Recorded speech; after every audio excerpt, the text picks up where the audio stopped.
Testing 1 2 3 1 2 3. Guys, let me know if you can hear me loud and clear. All right, so you guys are not used to seeing me on a Monday afternoon, honey. Because Mondays, me and the judge do Man Up Mondays at night.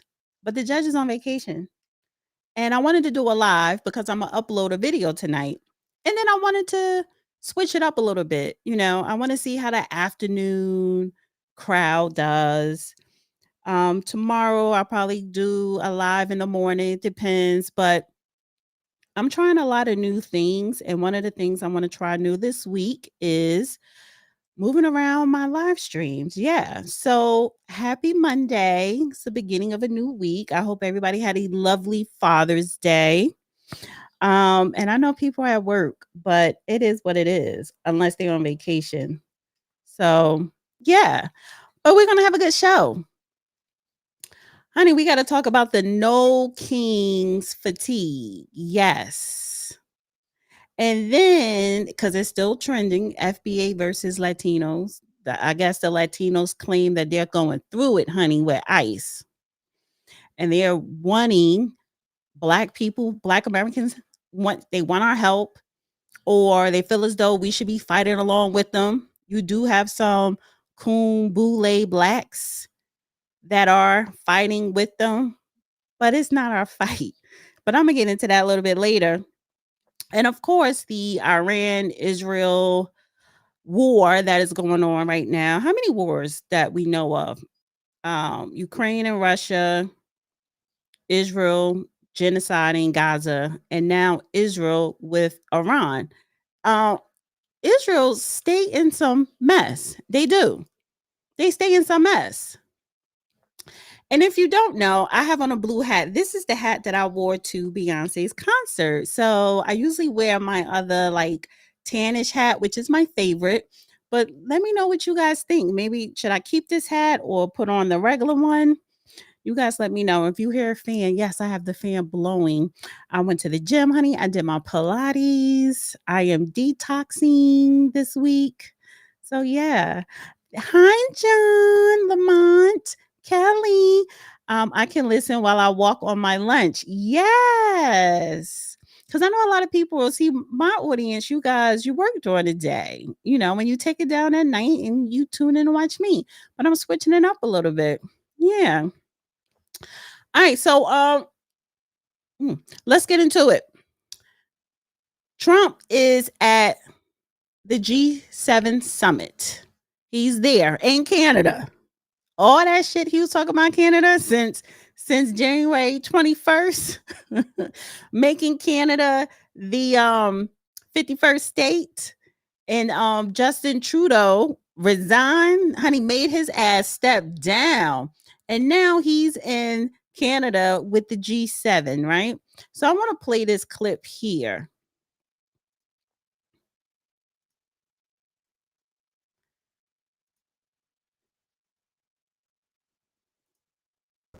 All right, thank you.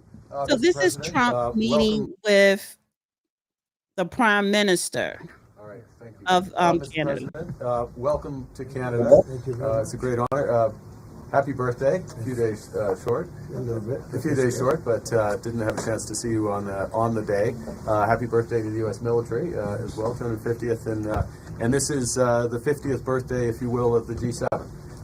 This marks the 50th birthday of the G7, and the G7 is nothing without U.S. leadership, and your personal leadership of the United States, many issues, geopolitics, economic, technology, and working hand in hand with the United States, Canada and the United States, and the other G7 partners with your leadership. Very much looking forward to the meeting and grateful to have you. Thank you very much, Mark. I appreciate it, and we've developed a very good relationship, and we're going to be talking about trade and many other things. And we have a whole group of people, some traders and some other people. I see my top economy people. But we have a very talented group of people, and you do too, and I know they work together very well. I look forward to that. The G7 used to be the G8. Barack Obama and a person named Trudeau didn't want to have Russia in, and I would say that was a mistake, because I think you wouldn't have a war right now if you had Russia in. And you wouldn't have a war right now if Trump were president 4 years ago, but it didn't work out that way. But it used to be the G8, and now it's, I guess, what's that, 8 years ago, it switched over. They threw Russia out, which I claimed was a very big mistake. Even though I wasn't in politics then, I was very loud about it. It was a mistake in that you spend so much time talking about Russia, and he's no longer at the table, so it makes life more complicated. But you wouldn't have had the war. Other than that, I think we're going to accomplish a lot, and I expect to. And I think our primary focus will be trade and trade with Canada, and I'm sure we can work something out. Yeah, very Thank good. you very much. Yeah, so much. Thank you very much. Mr.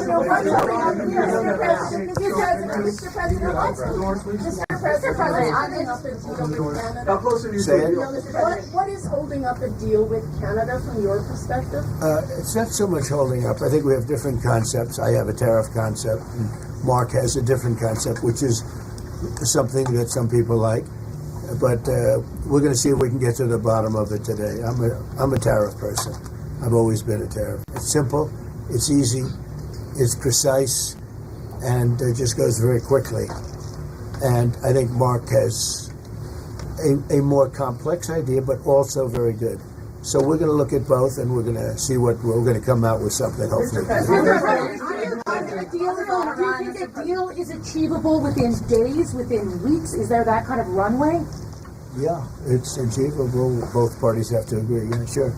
Mr. President, have you heard any signals or seen any messages from intermediaries that Iran wishes to de-escalate the conflict? Yeah. What have you heard? What have you heard from the Iranians? They'd like to talk, but they should have done that before. I had 60 days, and they had 60 days, and on the 61st day, I said, we don't have a deal. They have to make a deal, and it's painful for both parties, but I'd say Iran is not winning this war, and they should talk, and they should talk immediately before it's too late. And what would you say, in your opinion, what would it take for the U.S. to get involved in this conflict militarily? I don't want to talk about that. And you mentioned Putin. Do you think that he should have a seat at the G7 today, that it should be the G8? I'm not saying he should at this point, because too much water's gone over the dam, maybe. But it was a big mistake. Obama didn't want him, and the head of your country, the proud head of your country, didn't want him. This was a big mistake. You wouldn't have that war. You know, you have your enemy at the table. Even I don't even consider him. He wasn't really an enemy at that time. There was no concept. If I were president, this war would have never happened. But likewise, if he were a member of what was called the G8 at that time, it was always the G8. You wouldn't have a war right now. So I wanted to pause it right there, right? Because, you know, he's right. At one point, it used to be called the G8 because Russia was included, and now it's the G7 because of Obama. Back in 2014, 2015, he requested, and you might as well say behind closed doors, insisted that they let go and throw out Russia. But he makes a good point to where, you know, whether you're enemies or not, whether you agree or disagree, you want everybody at the table to negotiate. You want everyone at the table, even if you're at odds, to come to the table and negotiate terms and a deal to maintain peace and order, right? Law and order. And that goes for the international laws as well. So I want to go back into time because this is actually Obama, right, talking about Russia during the G7, where it used to be the G8, but this is the G7 summit in Brussels. Are at a point where Mr. Putin has the chance to get back into a lane of international law.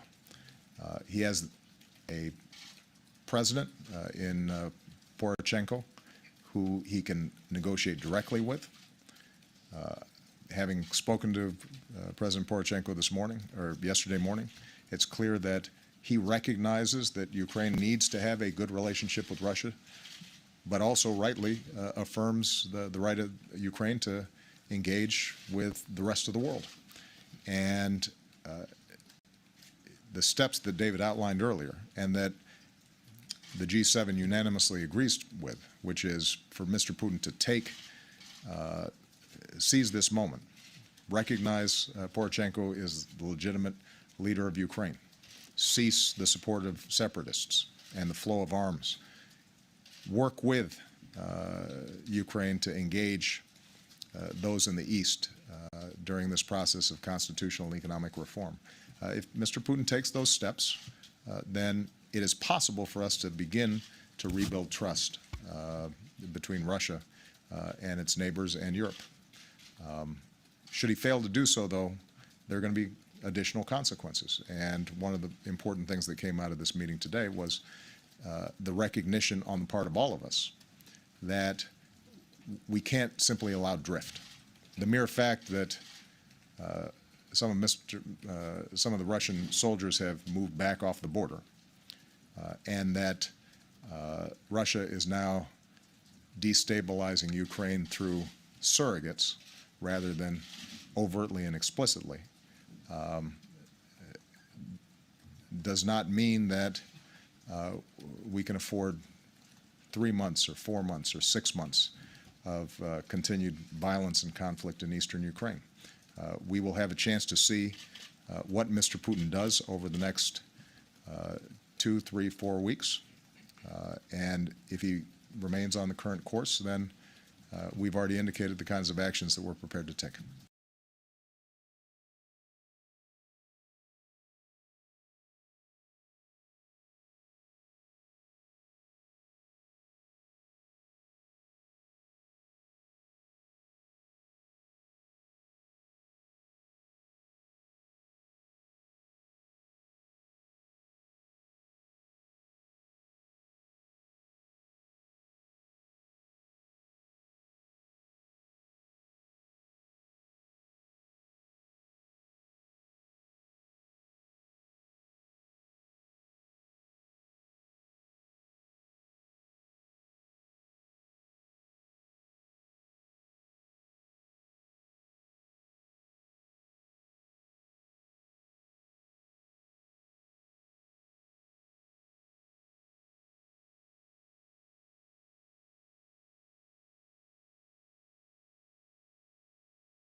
Oh my God, I'm so sorry. I didn't realize there was no sound. I muted myself. What was the last thing you heard, honey? That's, you know what? That is one of my that's one of my, not a pet peeve, but that's one of the things that scare me is if I'm muted. Honey, I muted myself trying to make sure y'all don't hear no outside noise, and I was saying something good. What was I saying? What was the last thing y'all heard me say? Oh, you probably didn't hear me talk nothing about this. Okay, yes, let me start over. I'm so sorry. Oh, honey, because I was excited. Anyway, y'all heard the clip. So, well, you look good while silent. Oh my God. So yeah, so all right. So you heard the clip. And this is what I said. Obama is the cause of the Ukraine-Russia war today. He is. If he would never had kicked Russia out of the G8 at the time, then I believe it would not have been a Ukraine-Russia war that we have today that started under the Biden administration. But in 2014, Obama, who was president at the time, kicked out Russia of the G8. Now it's called the G7. 10 years later, Russia invades Ukraine.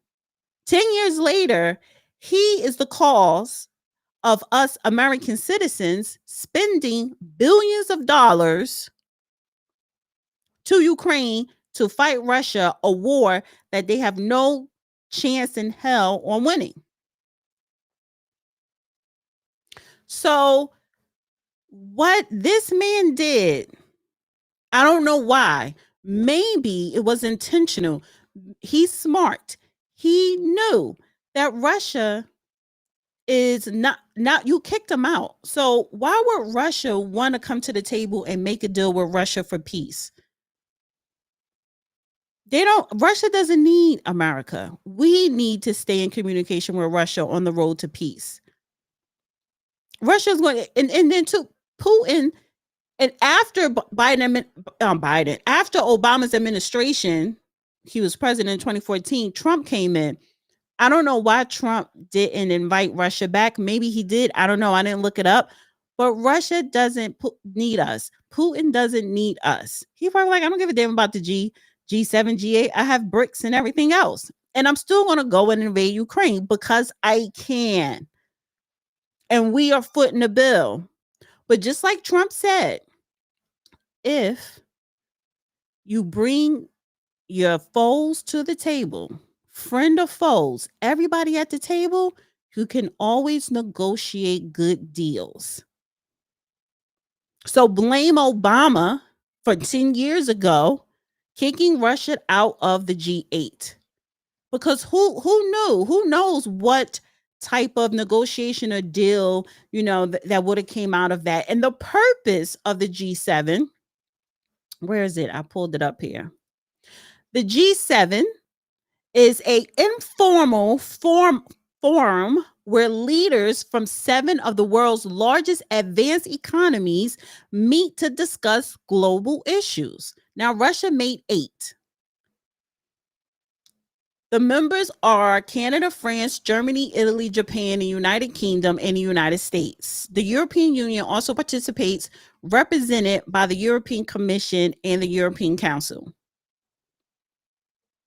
So, with that said, Russia is excluded, so Russia's going to do what they want to do. So I want to go back and have you guys finish listening to the rest of this press conference with Trump at the G7 summit. What intelligence support are you providing Israel?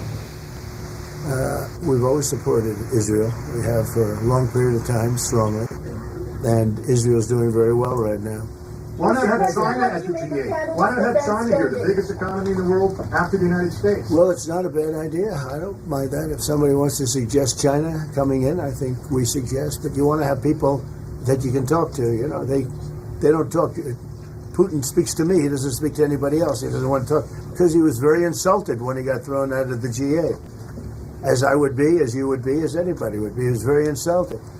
And, he was thrown out by Trudeau, who convinced 1 or 2 people, along with Obama. He was thrown out, and he's not a happy person about it, I can tell you that. He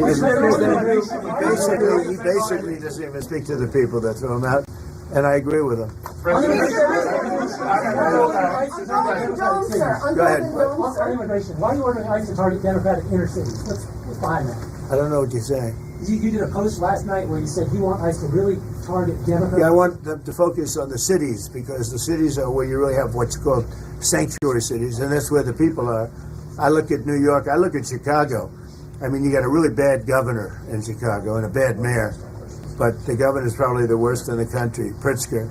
But I look at how that city has been overrun by criminals, and New York and L.A. Look at L.A. L.A. Those people weren't from L.A. They weren't from California. Most of those people, many of those people, and that's a focus. Biden allowed 21 million people to come into our country. Of that, vast numbers of those people were murderers, killers, people from gangs, people from jails. They emptied their jails out into the U.S. Most of those people are in the cities, all blue cities, all blue cities, all Democrat-run cities, and they think they're going to use them to vote. It's not going to happen. Thank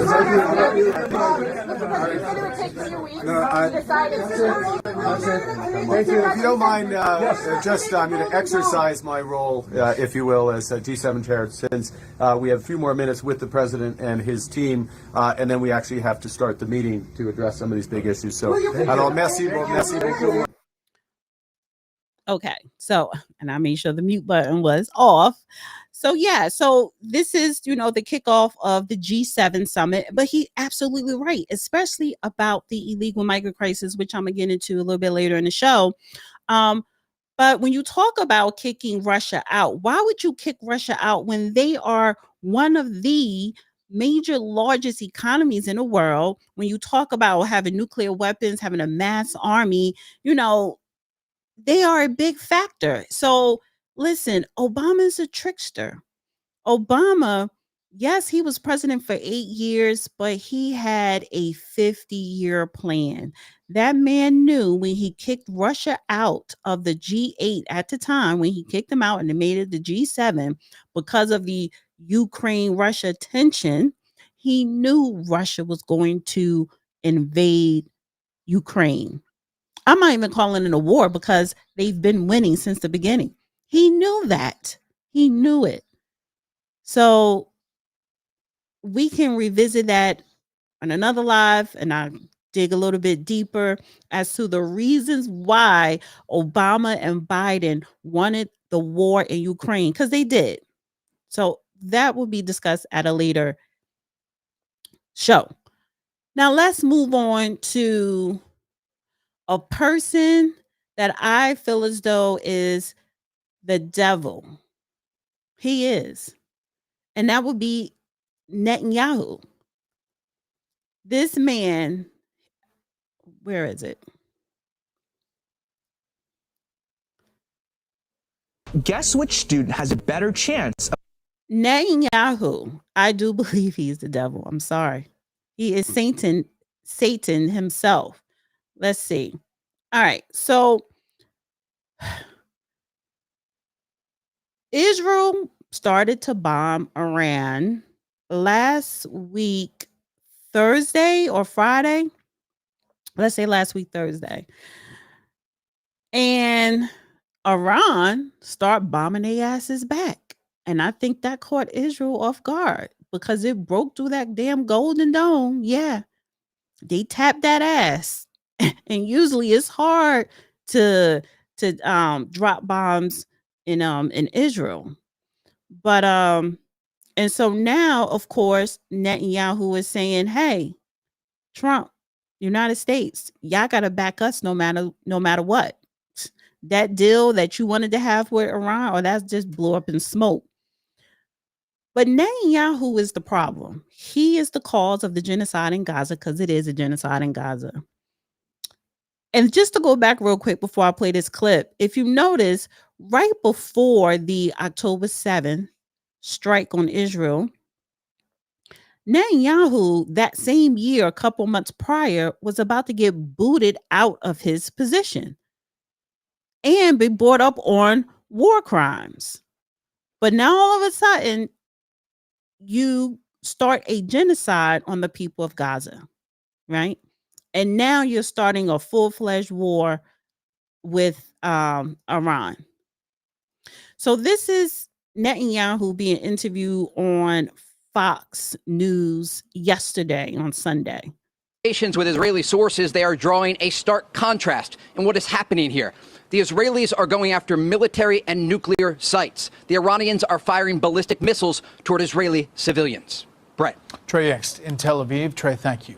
Joining us now, Israeli Prime Minister Benjamin Netanyahu. Mr. Prime Minister, welcome back to Special Report. Thank you. Good to be with you, Brett. First of all, let me start at the beginning. Why did you launch this operation now? Because we were facing an imminent threat, a dual existential threat. One, the threat of Iran rushing to weaponize their enriched uranium to make atomic bombs with a specific and declared intent to destroy us. Second, a rush to increase their ballistic missile arsenal into the capacity that they would have 3,600 weapons a year, new weapons within 3 years, 10,000 ballistic missiles, each one weighing a ton, coming in at Mach 6, right into our cities, as you saw today. And then in 6 years, 20,000. That's no country can sustain that, and certainly not a country the size of Israel. So we had to act. It was the 12th hour. We did act to save ourselves, but also, I think, to not only protect ourselves, but protect the world from this incendiary regime. We can't have the world's most dangerous regime have the world's most dangerous weapons. We're protecting ourselves, but by doing so, we're protecting many others. You know, I just want to press you on the intel on the nuclear part. Less than 2 months ago, the new director of national intelligence, Tulsi Gabbard, testified on Capitol Hill, saying that everything had been suspended since 2003 and had not restarted, that the nuclear program had not been restarted by the Iranians. So did something change from end of March until this week? Was the U.S. intel wrong? The intel we got and we shared with the United States was absolutely clear. Was absolutely clear that they were working in a secret plan to weaponize the uranium. So I just want to pause it right there for a second, because if you heard him, he said Tulsi Gabbard, she testified in front of Congress saying that they did not find any nuclear weapons being made in Iran. That was the intel. But now Netanyahu is saying, well, our intel came back that they were. Our intel, I guess, is more thorough, right? It's more accurate.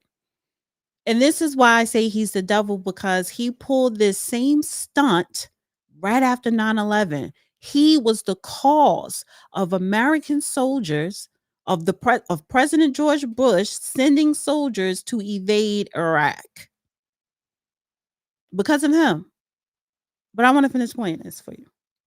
They were marching very quickly. They would achieve a test device and possibly an initial device within months, and certainly less than a year.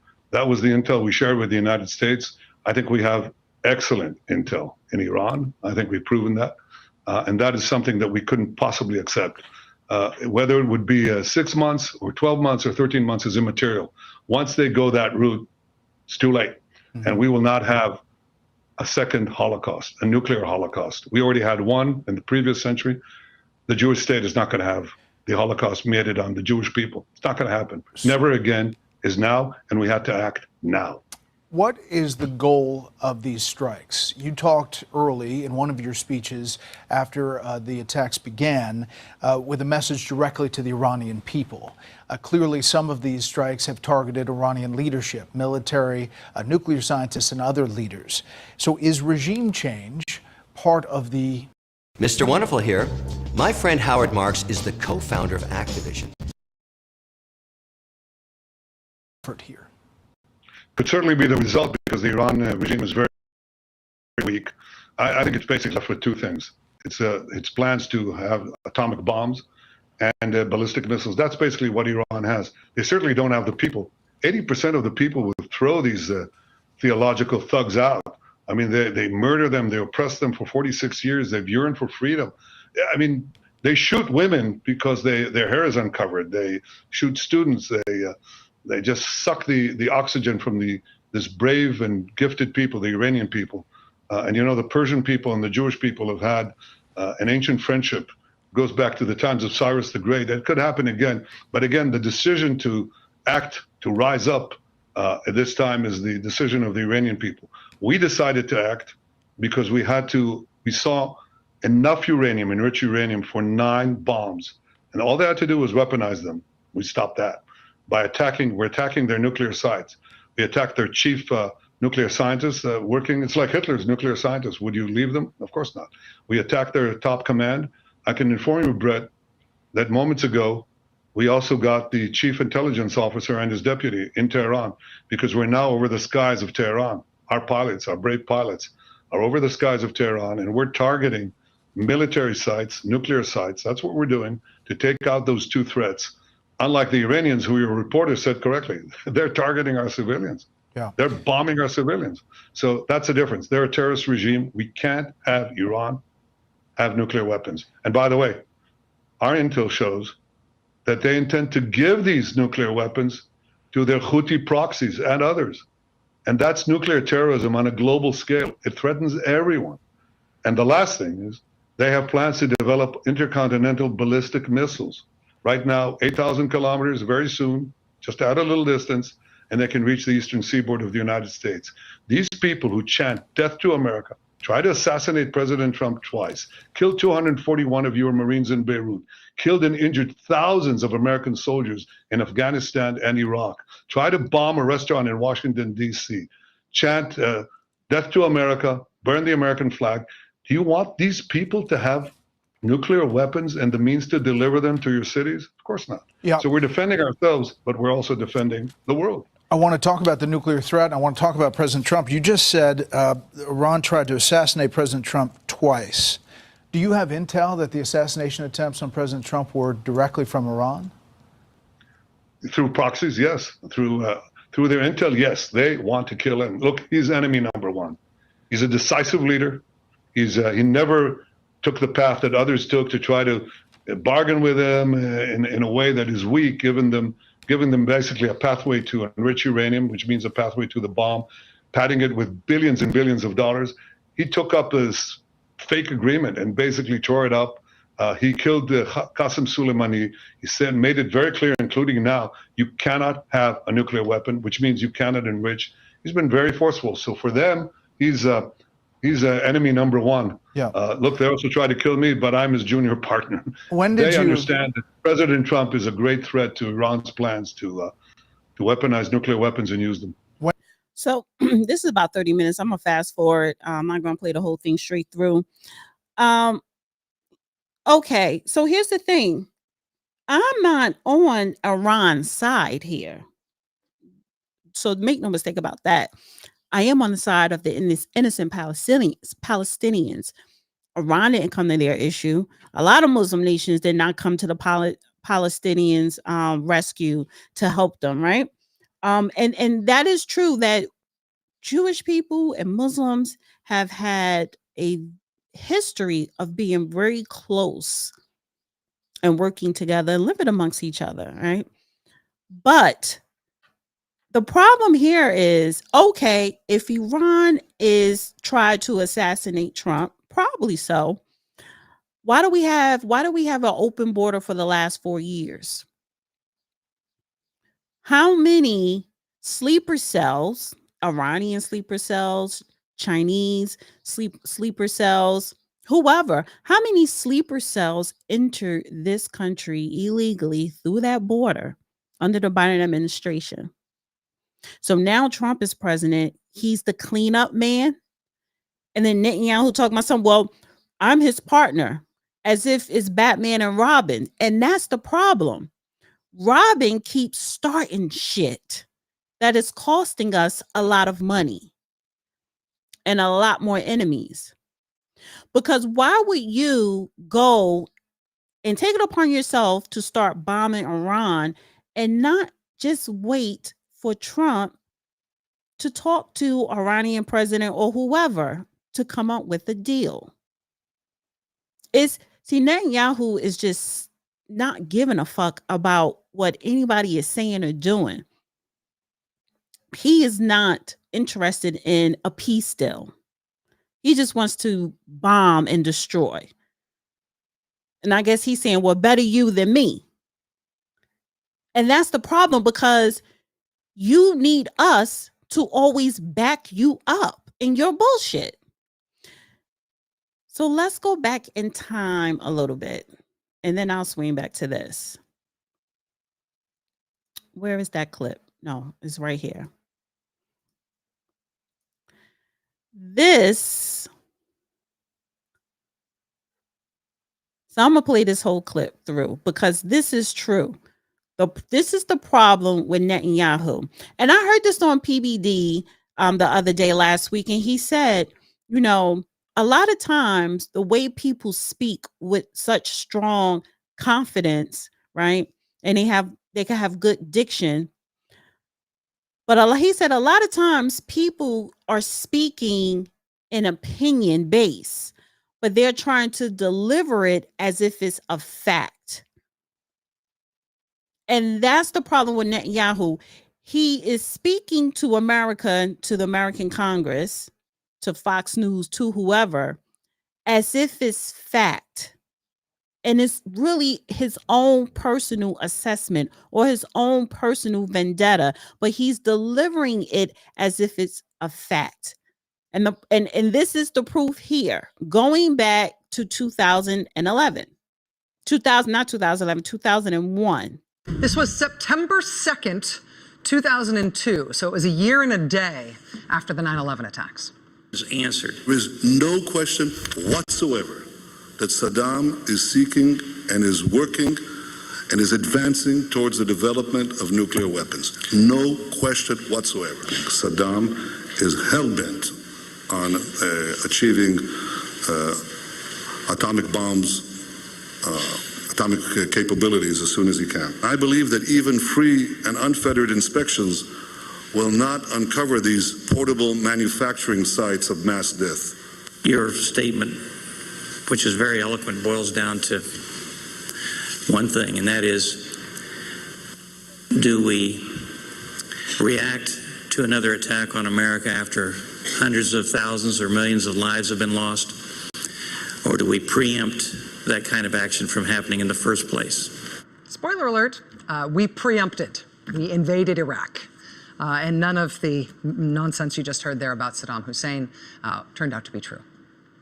In 2002, when House Republicans invited Israel's Benjamin Netanyahu to testify as an expert witness about Iraq, he was a former Israeli prime minister at the time. He was just there speaking as a private citizen. They just asked him there to give his expert opinion, an expert on why the U.S. had to start a preemptive war of choice against Saddam Hussein and Iraq, or, as he explained, it would be the end of the world. That was 2002.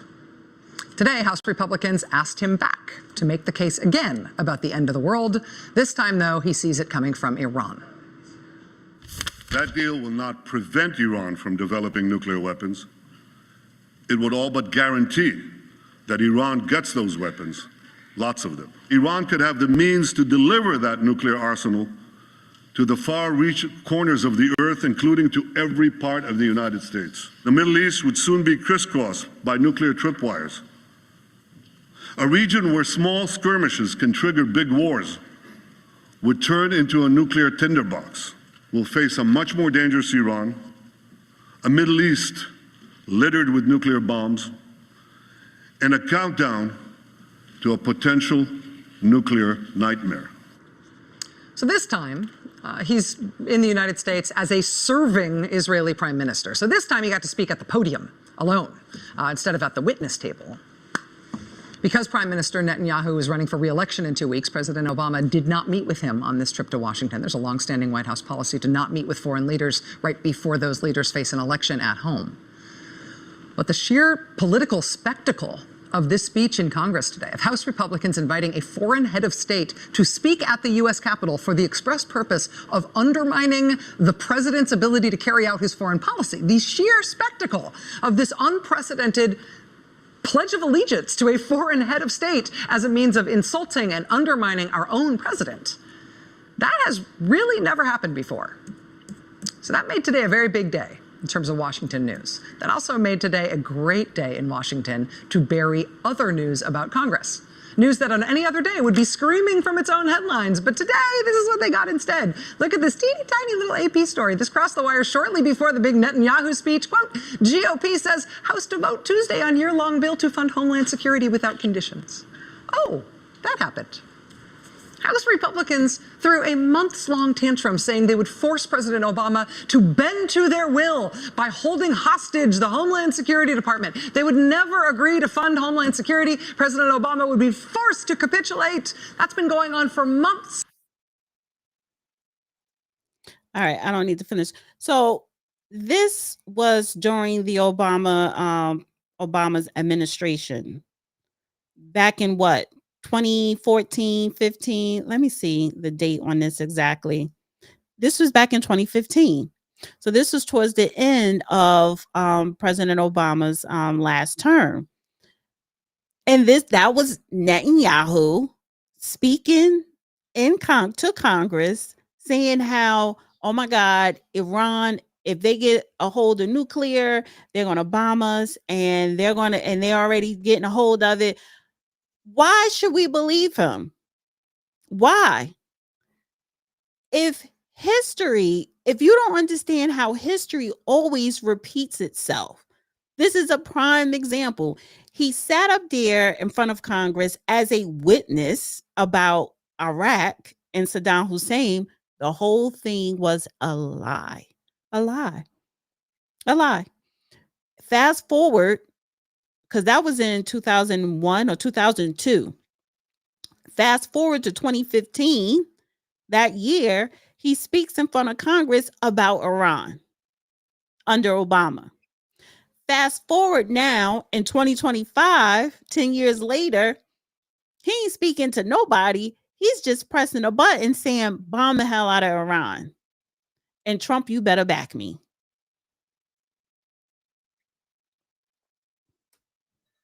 So who's the problem here? Is it Iran? Is it Russia? Or is it this guy? I'm going to say this guy, Netanyahu. This is not a game when we're talking about nuclear weapons. That is very serious. And to make sure that people keep a level head and don't press the button, the nuclear red button, no matter who you are, you have to learn to come to the table and negotiate deals. Netanyahu don't want to negotiate shit. He wants to destroy anybody, anything, any nation, any and everything that he deems a threat. That his own personal opinion, not fact. And that Republican congressman, the first thing he said, that was back in 2002, you spoke so eloquently. Yeah, he spoke so eloquently about a lie. That President George Bush deployed ground military to invade Iraq. It was all over the news. And it was all a lie. All a lie. I was going to play another clip, but I'll save Netanyahu later because he ain't going nowhere. I want to stick to Congress, though. I want to stick to Congress, and I want to go to the housing. What is this? Yeah, I want to bring up the housing crises. And we do have one.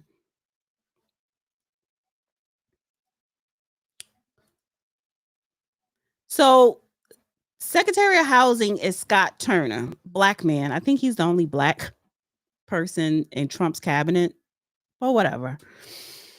And this was last week, a couple days ago. He had to speak in front of a congressional committee, House Appropriations, right? And Representative Bonnie Watson Coleman basically tore Secretary Turner another asshole. She got on him about the billions of dollars in cuts that the Trump administration did and continue to do when it comes to housing.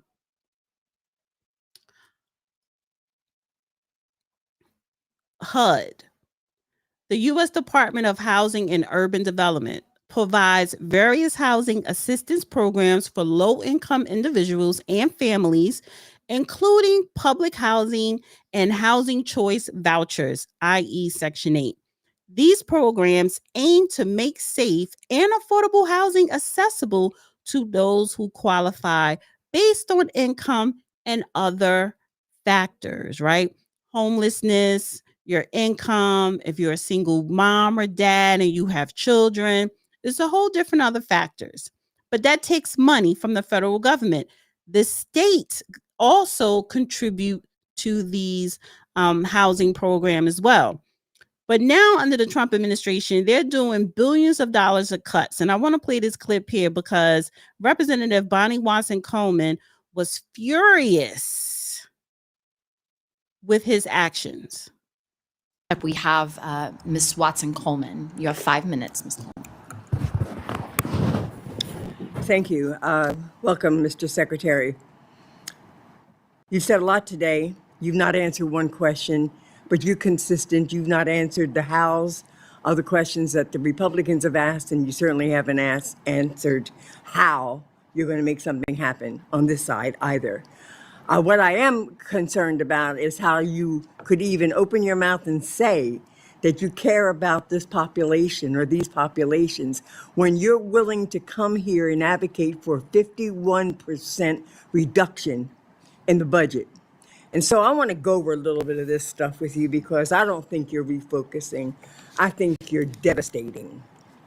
And this is a ludicrous proposal. I'm sure you know that 74% of Americans are concerned about housing and 771,000, you mentioned it, are currently homeless. I know you know that 7.6 million, including 2.9 million children, are facing the threat of eviction.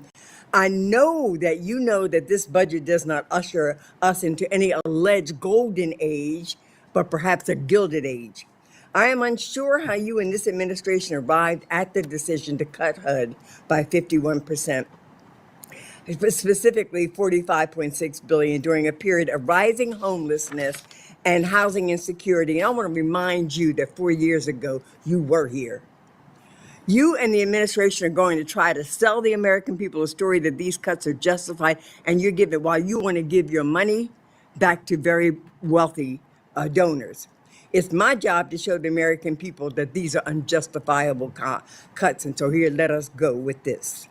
A 40% cut to rental and homeless assistance programs totaling $27.25 billion. A $53 billion cut to Section 8 rental assistance. An $8.8 billion cut to public housing. A $1.2 billion cut to Sections 202 and 811 programs for the elderly and disabled. A $505 million cut to HOPWA.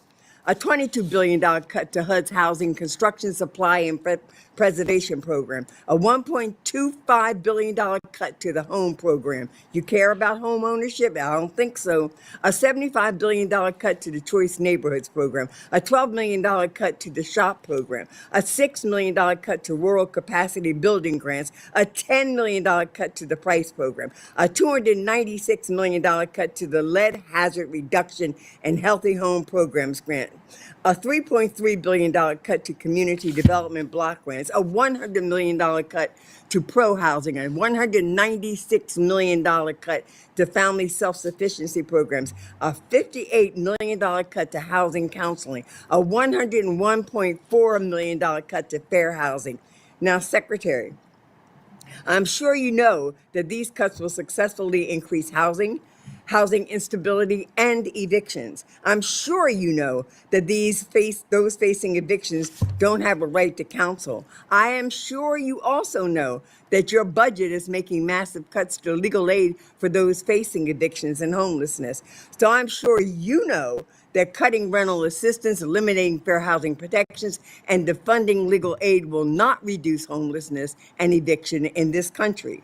I am sure you're aware that you are worsening the housing crisis with your budget proposal. If you really believe that you would not slash your agency's budget by over 50%. And by the way, you talk about giving the authority back to the states. You want to give them authority, but you don't want to give them resources. You can't do anything with your rhetoric and your narrative. You got to show with your actions and with your resources. And last but not least, I want you to tell me what DEI contracts you have terminated.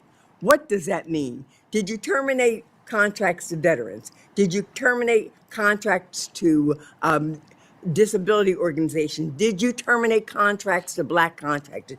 Did you terminate to Latino or Asian or whatever? What the heck are you talking about eliminating DEI contracts in HUD? Who's your population? Who should you be looking after? It is shameful, and you ought to be ashamed of being here. You don't have to answer any question because you haven't answered one yet. Oh, honey. Now, I'm going to finish playing out the rest so you guys can hear Secretary of Housing Secretary Turner response. But honey, Granny came with the attitude and receipts. She was not playing. I told you she dug him a new asshole. Yes. Listen, she was making sense. I get it. When you talk about DEI, are you talking about minorities, specifically Black people, right? Are you talking about veterans? That will be considered DEI. Are you talking about the handicap? So what are you talking about? What are you doing when you are slashing funding for housing? We are in a housing crisis. Rent is high, sky high, it's through the roof. People are paying 50% of their paycheck on rent. You should not pay over 30%, and 30% is high. Cost of living is sky high, whether it's mortgage, whether it's the mortgage rates, definitely rent. A lot of people are renters.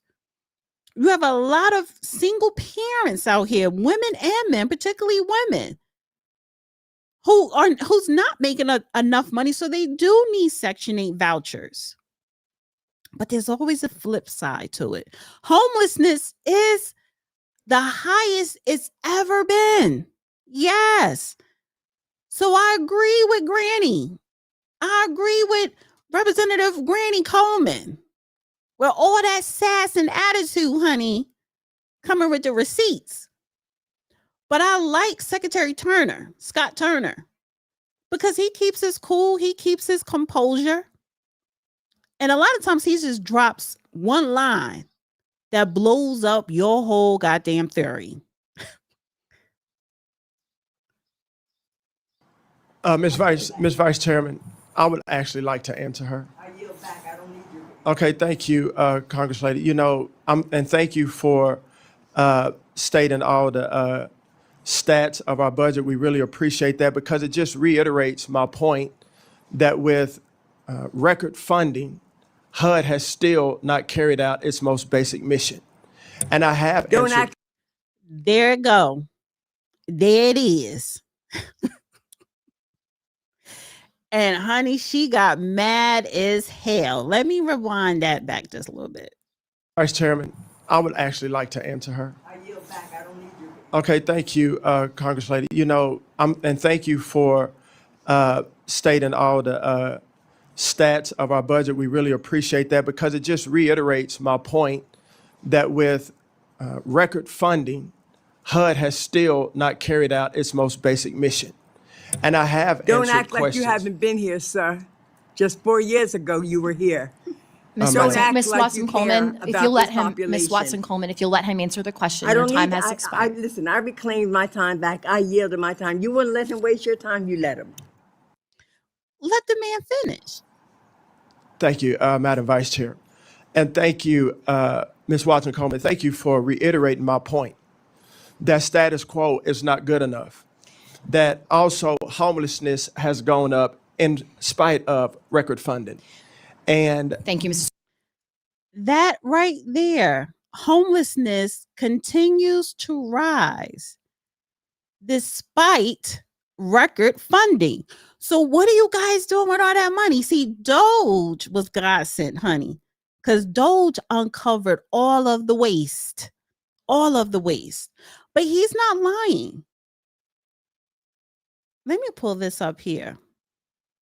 Pull up a little bit of data sheets.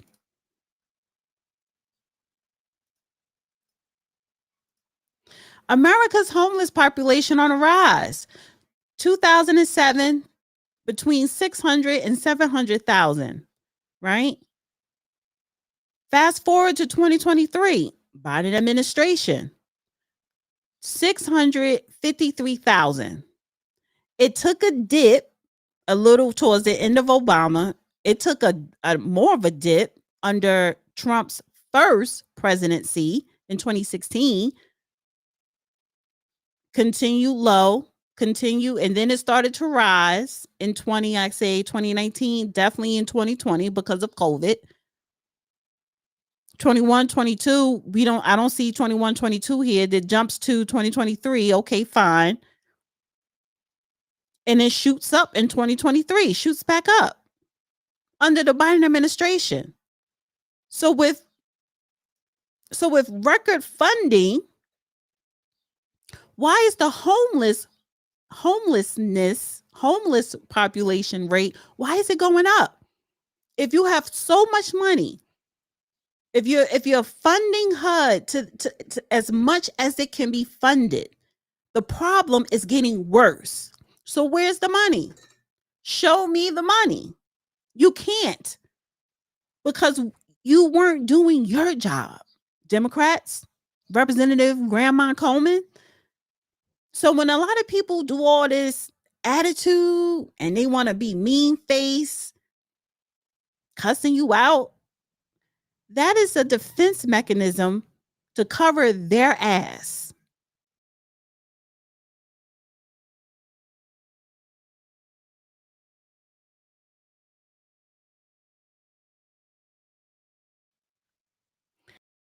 You guys can hear me? It's a defense mechanism so that you don't find out what they have not been doing. Now, if you are funding a program that's supposed to help people who are homeless, who are about to be homeless, why are the numbers increasing? In 2024, the U.S. homelessness rate reached a record high with over 771,000. See, the chart I showed you was 2023, and it was 653. In 2024, it increased to 771,000. And this is according to the Department of Housing and Urban Development. This represents 18% increase compared to the previous year. So homelessness increased by 18% in 1 year. That's a lot. So where's the money? The rate is approximately 23 people per 10,000. Remember the Black woman in Detroit that was sleeping in a car with her children and the children froze to death? And I think it came back, it wasn't, either it was the carbon monoxide of having a car running. Either way, she went to different shelters in the city of Detroit. They didn't have any room. Why not? This number of 18% homelessness are American citizens, the ones you can count. So when that Black woman in Detroit was turned away from homeless shelters in the middle of dead winter with her 2 children, the shelters were full with illegal migrants. Let's not forget the billions of dollars that the Democrats and the Biden administration gave to illegals. Healthcare, housing, jobs, education, everything. Cell phones, EBT cards, credit cards that you could buy clothes with, aside from the food stamp card. But homelessness increased for Americans by 18%. And then you're upset when Trump comes in and say, hey, we're slashing it. We're not slashing it because we want people to be homeless. We're slashing it because we investigated where this money was going, and it wasn't going to help Americans. It wasn't going to Section 8. It wasn't going to homelessness. It wasn't going to the shelters. It wasn't going to help people, decrease rents. So let's cut it. Let's cut it. Yeah. And Republicans love to cut. They love to cut. The Trump administration proposed budget for 2026 includes a $32.3 billion cut to the Department of Housing and Urban Development, representing a 44% reduction in discretionary funding.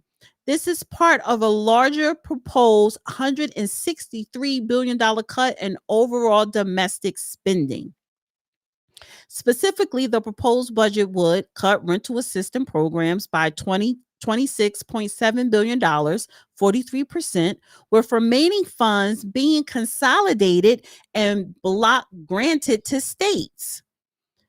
Eliminate several HUD programs, including Community Development Block Grants, Home Investment Partnership Program, and Self-Sufficiency Programs, FSS, Job Plus, and Ross. Now, it sounds bad, but if I bring an expert on and they start saying, you know what, these programs, Ross, Job Plus, FSS, they were all a cover up. They weren't giving out or helping people. That money wasn't being used. It was just sitting there. Reduce funding for homeless assistance programs by $532 or 12% by consolidating HOPWA, COC grants, and ESG. So they're not just cutting to get rid, they're cutting to consolidate. And they're saying to the states, you need to pick up some of the slack. You need what we cut, you need to cover.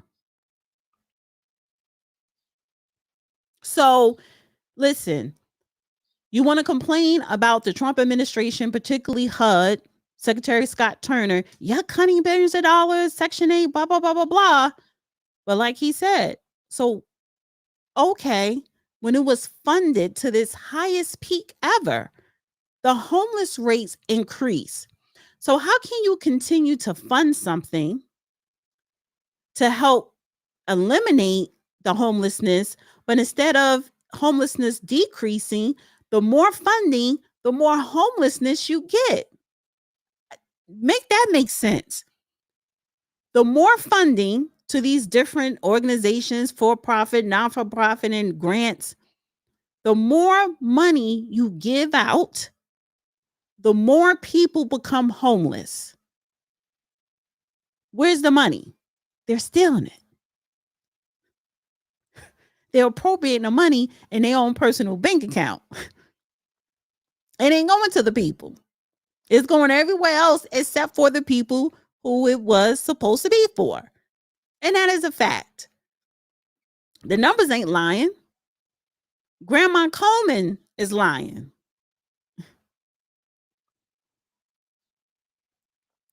But it is what it is. Listen, if Trump is able to increase the economy, bring back more jobs, if they pass that one big, beautiful bill, because he wants to eliminate taxes on overtime and eliminate taxes on gratuities, you're going to see homelessness rates decrease.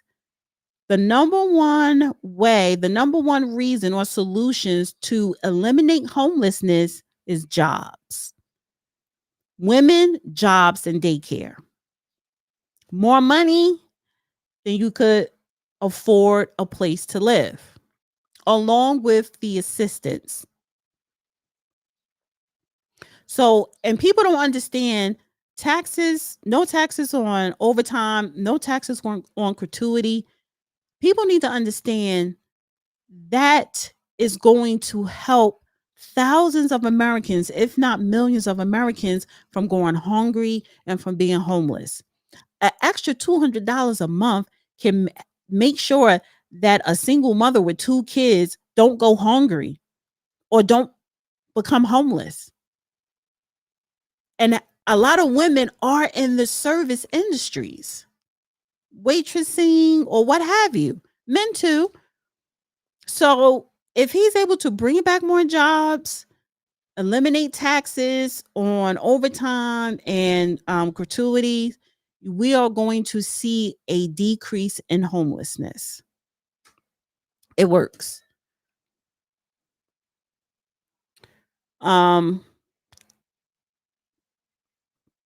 right, honey. We got to get into it.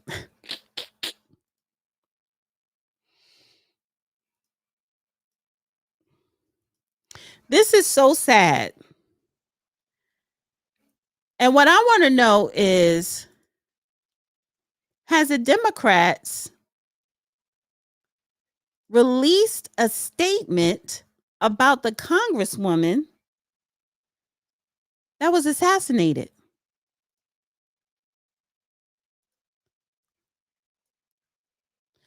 Shortly before Minnesota Representative Melissa Hortman was shot and killed, she broke into tears in front of the cameras after siding with Republicans. Hortman was a lone Democrat who voted to cut health care access for adult illegal immigrants. I did what leaders do. I stepped up and I got the job done for the people of Minnesota. Hortman and her husband were killed shortly after this video was taken in their home. Police believe was politically motivated. Well, it wasn't someone who was a Republican. No, it was not. I need everybody to just pause for a second and hit the like button. I haven't said it so far in the last hour. Guys, thumbs up, thumbs up, thumbs up. I put a goal in the chat. If you would like to send in a donation, it would be highly appreciated. Or you could cash at me, $ Dana with the data. Shout out to everybody that's watching on X. Please repost. But guys, please like and please share this video on all your social media outlets. And thank you for being here this afternoon. I may do this more often. FYI, the judge is on vacation. All right, so I want to play this video of Minnesota Democrat Representative Melissa Hortman. I know that people will be hurt by that vote, and we worked very hard to try to get a budget deal that wouldn't include that provision. DFL Speaker Emerita Melissa Hortman emotional following the House's adjournment from a special session Monday. Hortman was the lone DFL lawmaker to cast a vote to cut Minnesota care access for undocumented immigrants. It's a move she made with a heavy heart. I did what leaders do. I stepped up and I got the job done for the people of Minnesota. The bill was deeply unpopular with members of the DFL caucus. Members have repeatedly expressed frustration that the bill was part of a compromise, one that would ensure the necessary GOP votes to pass the rest of the state budget. We are tremendously disappointed and gut-wrenched at this decision, at this compromise that compromises our communities that are most vulnerable. Hortman knows she let down her own caucus members with the vote. They're right to be mad at me. I think some of them are pretty angry. I think that their job was to make folks who voted for that bill feel like crap, and I think that they succeeded. Over in the Senate, a similar situation unfolded. Senate Majority Leader Erin Murphy forced to vote for a bill she too disagreed with to uphold the integrity of their compromise. This one hurt. This one is a wound because of its reason. My colleagues across the aisle set this as their number one priority. Asked whether the move would drive a wedge between her and the rest of her caucus, her DFL colleague, Senator John Marty, quickly stepped to her defense. As a member of the caucus, yes, sir, she clearly was fighting against it every step of the way. In the negotiations, if we wanted a budget, we had to agree to that. She agreed to put up one vote for us because of that. Reporting in St. Paul, I'm Quinn Gorham.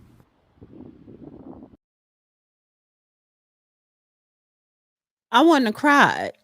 Now, it's unfortunate that that man politically motivated assassinated her and her husband. But she had nothing to be ashamed of because she was working for her constituents, the people, the American citizens that voted for her into office to do her job. And to do your job, politicians, you have to put the people first. Giving health care to illegals who have not paid into it. No, they shouldn't even be here. They shouldn't even be here. And on top of that, that Obamacare scam, Americans are already paying hundreds of dollars monthly for their own health care. Because you got to be damn near homeless to even to be qualified for Medicaid.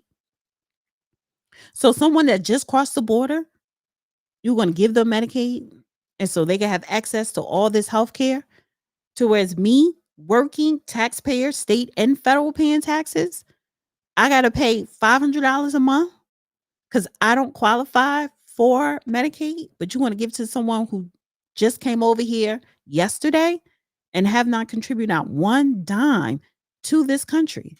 They're not even supposed to be here. They broke the law by even crossing the border illegally. So she has nothing to be ashamed of or cry. And that goes to show how politics, parties, political parties try to shame you for doing what is right, for doing your job, for working for your constituents and working for the American people in America. To try to shame you. And I wouldn't be surprised if it was the DNC that set her and her husband up. Yeah. But this is crazy. This should not have happened. This should not be allowed to happen. Now, staying on this, I'm going to get to them in a second, honey. But no, let's get to this now. We're staying on. This is FBA versus Latino segment. Why in the world? First of all, why is Reverend Jesse Jackson? I think he has Parkinson's. He has something.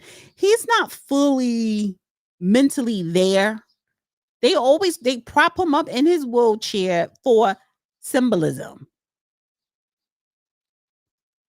But Pastor Jamal Bryant, he's a grifter. He's a con artist, just like the other preachers, black preachers in the black community. Call themselves boycotting Target over DEI. I'm still shopping at Target. I'm not going to stop shopping at Target. But this reporter here from Real America Voice, he asked him a question. A very good question. And the audacity of these black people, I'm going to call them the boule, to try and deny the fact that illegals are not taking black jobs, because they are. Sir? Yes. I understand the boycott against Target, against DEI, yes. But why is the Rainbow Push Coalition supporting illegal aliens if illegal aliens disproportionately affect the black community jobs? Say it one more time. Why is the Rainbow Push Coalition supporting illegal aliens when illegal aliens disproportionately negatively affect the black community? Yeah, that's not true. It is true. They take jobs, right? But they take your jobs. He's saying that's not true. It is true. I actually did a video with Diamond Dave, and I'm going to put the link to that video in the description, to where I uncovered with data 70% of black working adults make $43,000 or less annually. Let me repeat that. 70%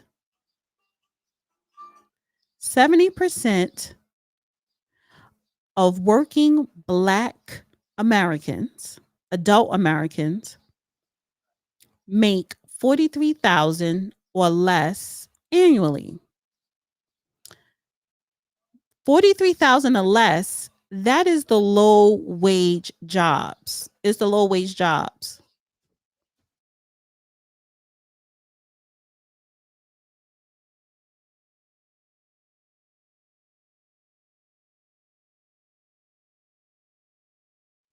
That is the low wage jobs. So if you have illegals coming in here, the jobs that they can easily start working are the low wage. Picking the oranges, working the fields, the agriculture, hospitality, right? Now, some people say, well, Americans and specifically black Americans, they don't want to work in that industry. Bullshit. I don't believe that. How many black men come out of prison, and women, who can't find a job, who's willing to work any place and do anything for an honest paycheck? But if you're making under 43,000, you are employed at a low wage job. And the more illegals come in here, the more incentives these corporations are going to have to lay off Americans and hire an illegal, because they could pay them pennies on the dollar. And they don't got to worry about paying for health care or anything. So those are the jobs that are in danger. Low wage. Honestly, anything under 50 grand is low wage, where your job could easily be eliminated, and it will be, and it is being eliminated by an illegal. So instead of these black people up here, especially these preachers in the community, advocating for jobs, job education, trades, entrepreneurship, instead of advocating for that economic empowerment, economic mobility, you want to sit around and boycott Target because they eliminated DEI. Well, so did a whole bunch of other corporations. And then you want to sit up here and say that's not true. Illegals are not taking jobs from Black Americans, when in fact, 70% of adult working Black Americans make $43,000 a year or less. Those are the low wage jobs that the illegals come in and easily are given. Legal. Let me offer. Nothing. Thank you so much for coming out today. That doesn't make any sense to me. This is the Rainbow Push Annual Conference. I mean, if you want to support People's Conference black of jobs, Call to Action. you don't support illegal aliens coming in and started this undercutting morning with the black jobs. minute- It doesn't make give them sense though, right? to level the economic I mean, educational we got playing fields. I mean, it just doesn't You're make welcome sense. to join me, the comedian, Christian comedian. Excuse me.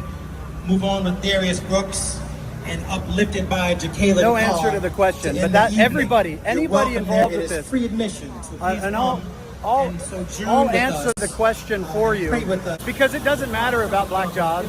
This is about raising money for their coalition. They don't actually do things to support the black community, because if they did, they'd be working to stop black on black violence.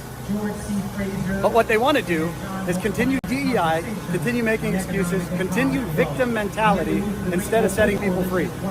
That's what that is. To the point where they're praying to the Holy Spirit for abortion, for homosexuality, and for illegal aliens.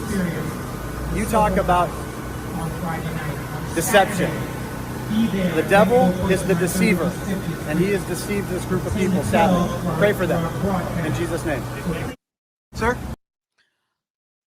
So let me just throw this out there, because sometimes this is sometimes the problem that I have when white people put their nose into black business, because they always take it too far. Because you sit up here and say, instead of, advocating to reduce crime, black on black crime, I'm so sick of that diatribe, because they're white on white crime. They're Hispanics on Hispanic crime. Everything that this man listed is true, but it's not just true for Black Americans. What he said, whether it's abortion, whether it's jobs and crime, it's not only happening in Black communities. It is happening in everybody's community. So why are you, sir, white man, focused on Black people as if that's the only group that is happening to? And it's not. Where I'm coming from is, whether it's white people, whether it's legal immigrants by way of whether they're Caribbean or Indian, or whether they're Asian Americans, each group focuses on economic mobility, except for Black people. Each group has its leaders, community leaders, and they focus on the economic mobility. Black people, we have the church, the preachers, and there's nothing wrong with that if they are doing what they're supposed to do to make sure that the community is flourishing in the name of God, in the name of Jesus. And that's not what they're doing. So yes, you white people, you have a high crime rate in your community. The illegals are taking your jobs too. There are a lot of more poor white people than there are Black people, because it's more of you. It's just that I will say this: every other group outside of Black Americans, every other group, you do have strong leaders that advocate for your needs. We don't. They take advantage of us. Like Jamal Bryant, Al Sharpton, sometimes Ben Crump, Jasmine Crockett, even though her district is not 100% black, I think it's 30% black, if that. The whole Congressional Black Caucus does nothing for Black America. They help LGBTQ and they help illegals and migrants and immigrants. That's the difference. Not all that abortion crime bullshit. I don't need your stupid diatribe telling us what's wrong with us. Worry about your own people. What's wrong with us is we don't have proper leaders advocating for our needs, our agenda, because we don't have one. Our Congressional Black Caucus is useless. They're worried about being on the LGBTQ caucus, which they are. The Hispanic Congressional Caucus, they advocate for their people.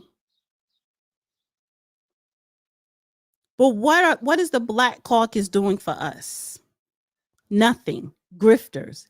Yes, Raleigh. Really, Raleigh. Grifters.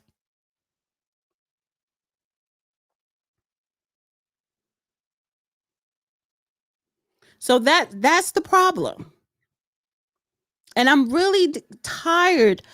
When you saw the Black people standing around, when he asked them a good question, they're taking the jobs. They're taking the jobs. How do you feel about that? And they stare at them. They're just staring. Now, do you have a problem with the messenger being white? He asked a valid question. He made some valid points. Black people, aren't you tired of these fake ass preachers and these fake ass leaders using Black suffering and not doing anything to help Black America? Why are you in denial saying that illegals are not taking American jobs? They are, not just Black jobs, but American jobs.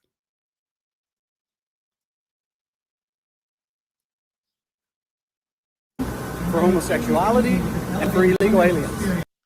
But my thing is, don't sit up here and try to lecture us and as if you know what our issues are or our problems are, white people. What that is. To the point where they're praying to the Holy Spirit for abortion, for homosexuality, and for illegal aliens. That's just not a Black thing. Because there's a whole lot of other people that do the same thing. But he has a point. Yeah, Boulay.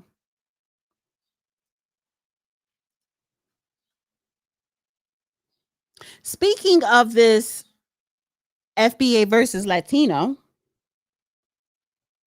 there have always been tension between Hispanics / Latinos and Black Americans. Yes, there have. Listen, the reality is every group of people has some type of bigotry and racism and discrimination within their group. People look out for their own people. Yes, it's humanity to feed the homeless, yada, yada, yada. But at the end of the day, you're going to look out for your family first and your community second. You ain't going to worry about what Black people, what Asian people, what white people, or whoever LGBT or immigrants, illegals are doing. You want to worry about your people first. And one thing for sure, when it comes to Latinos, they are a very tight, strong, organized unit. They look out for each other on every single level. So here's a lawsuit here. I'm going to play this clip because this goes to that Black-Brown coalition bullshit. Because there was never a Black and Brown coalition. Houston Community College is facing a $100 million lawsuit. Hundreds of African-American employees, both past and present, say they faced racial discrimination while working at HCC. Channel 2's Roseanne Aragon is live tonight with a closer look at what this new lawsuit claims. Roseanne? This lawsuit was intentionally filed today. The plaintiff tells us she represents many. Houston Community College slapped with a $100 million racial discrimination lawsuit filed on none other than the Juneteenth holiday. At the center of the case is Zelia Brown, a former employee who says she and others have been racially targeted by HCC leadership.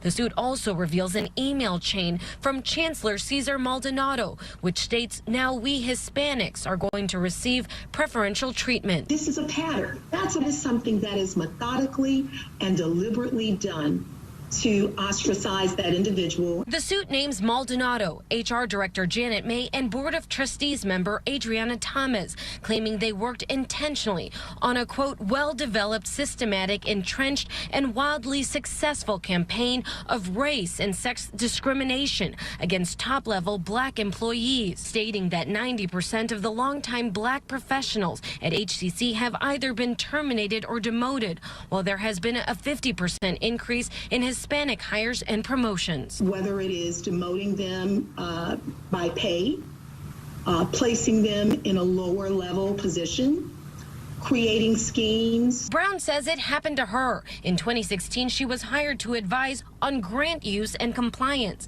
In 2018, when she found what she believes was a clear pattern of misused funds and spoke up. Every avenue that I would go down, they would present an obstacle. But the lawsuit cites other alleged tactics, including padding black employee personnel files with false complaints. For Brown, they just immediately placed me on administrative leave. In March, she resigned, and there have been dozens, as I've said, that have come forward. HCC says they have not been served yet, so at this hour, they do not have a response. For now, Roseanne Aragon, KPRC. Okay. So it says this lawsuit was settled February of this year. $100 million potential class action alleges preference for Hispanics under Chancellor, right? So that is what they do. They will usher out what's been there to bring in their own people. And I've seen, and I think I came across a TikTok video of a man talking about that. Even when you look at these construction sites, these Hispanic/Latinos will pull together to try and get a black person fired so that they could bring another one of their own people on. Yeah. This is nothing new. So when people talk, there's no such thing. How can it be black-brown coalition? First of all, black doesn't mean everyone is dark. Black comes in all shades, Black Americans. When you look at Hispanics, whether it's Dominican, Latin America, Brazil, Venezuela, Mexico, they have their own caste system because they look down on the darker Latinos, on the darker Hispanics. So I don't think when they come here to America, that they wouldn't think that they're going to think and behave differently. Nothing changes.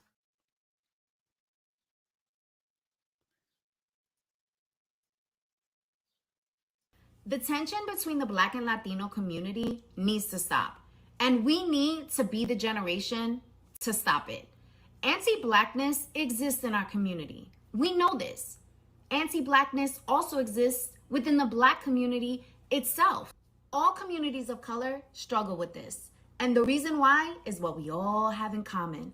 We were all colonized and trained to have a mindset of you versus me for survival.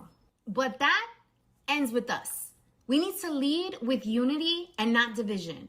We have to be the change we want to see. We have to stop pointing the finger in both communities and make the decision that we are going to choose to be united versus divided.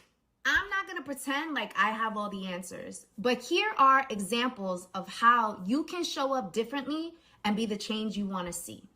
Number one, share stories of solidarity. Share stories of love. Share stories of when you have experienced the Black or Latino community showing up in your spaces. We need to shift the narrative. Number two, if your reality is division between the Black and Latino community and your goal is unity, then it is up to you to seek out examples of when the Latino and Black communities show up for one another, where they show love, where there is actual solidarity, because guess what? It exists. And if you need a place to start with me. I am happy to be a part of your network of Latinos who have nothing but love for our Black sisters and brothers. Number three, ask your neighbors how you can be helpful. You need to lead with your heart in this moment. That is the only way that we are going to experience an actual shift.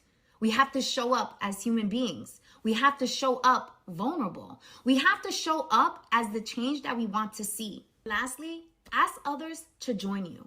Let's actually start in the comments. Share your stories of solidarity and love. If members of the Latino and Black community have a hard time seeing it, let's show them how it's actually done. I stand with my Black brothers and sisters, and I also stand with my Latino familia. But the change, it starts with us. I love you. Sounds good, but that ain't gonna happen. And that's not the reality. Sounds cute, sounds heartfelt, but that's not the reality. I just played specifically the Houston Community College. When Latino people get into a position of power, they push out Blacks so that they could bring their own. Whether it's teachers, administrators, politicians, yes. If you notice, let's just take reparations. Congressional Black Caucus, the state of California, the Black senators, council people there, they weren't really pushing for reparations. And then you have the Latinos, the Latino politicians in California. They said, oh, hell no to Black people getting reparations. But yes, to the Hispanics and the Latinos in California, we need reparations and restitution. See, they always put themselves ahead of us, ahead of everybody. But you are supposed to. When you are focusing on your specific group, you put your group first. You put your group first. Black Americans do not. So it sounds good what she's saying, but that's not the reality. And the reality here in America is you could go further when you are together.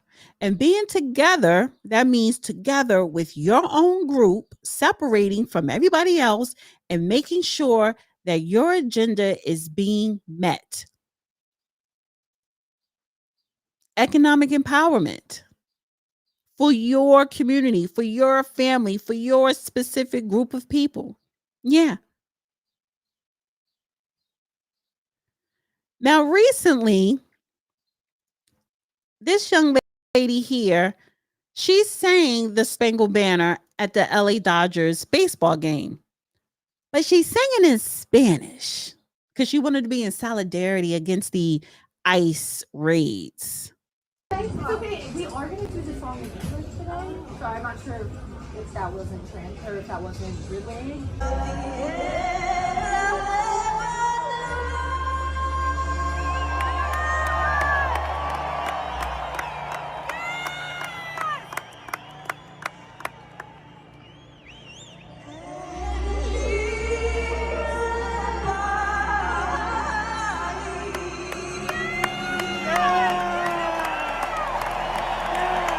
Alright, bear with me because I'm still very shooken up and emotional, and anyways, I just got home from singing the national anthem in Spanish at the Dodgers game, and it is the official Star Spangled Banner in Spanish. You can Google it. I'll just read it to you really quick, but it was officially commissioned in 1945 by the U.S. State Department as a part of President Franklin Roosevelt's Good Neighbor policy to foster a better relationship with Latin America. Because of this, I didn't think I would be met with any sort of no, especially because we're in LA and with everything happening. And I've sang the national anthem many times in my life, but there was today out of all days, I could not. I'm sorry. Yeah, I just could not believe when she walked in and told me no. But I just felt like I needed to do it. Para mi gente. For anyone who's been following me for a while, you know, everything I do is out of love, good energy out of love, and I'm proud of myself for doing that today. Because my parents are immigrants, and they've been citizens like my whole life at this point. They got documented really early, but I just can't imagine them being ripped away from me, even at this age, like, let alone like a little kid. Like, what are we doing? Anyways, sorry. This is a whole different side of me that y'all never see, but thank you for all the sweet messages. I love you guys so much. Safe to say I'm never allowed in that stadium ever again, but I love you guys so much. I love you guys.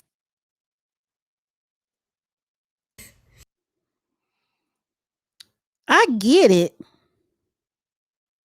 but no. And here's why. Baseball is an American sport.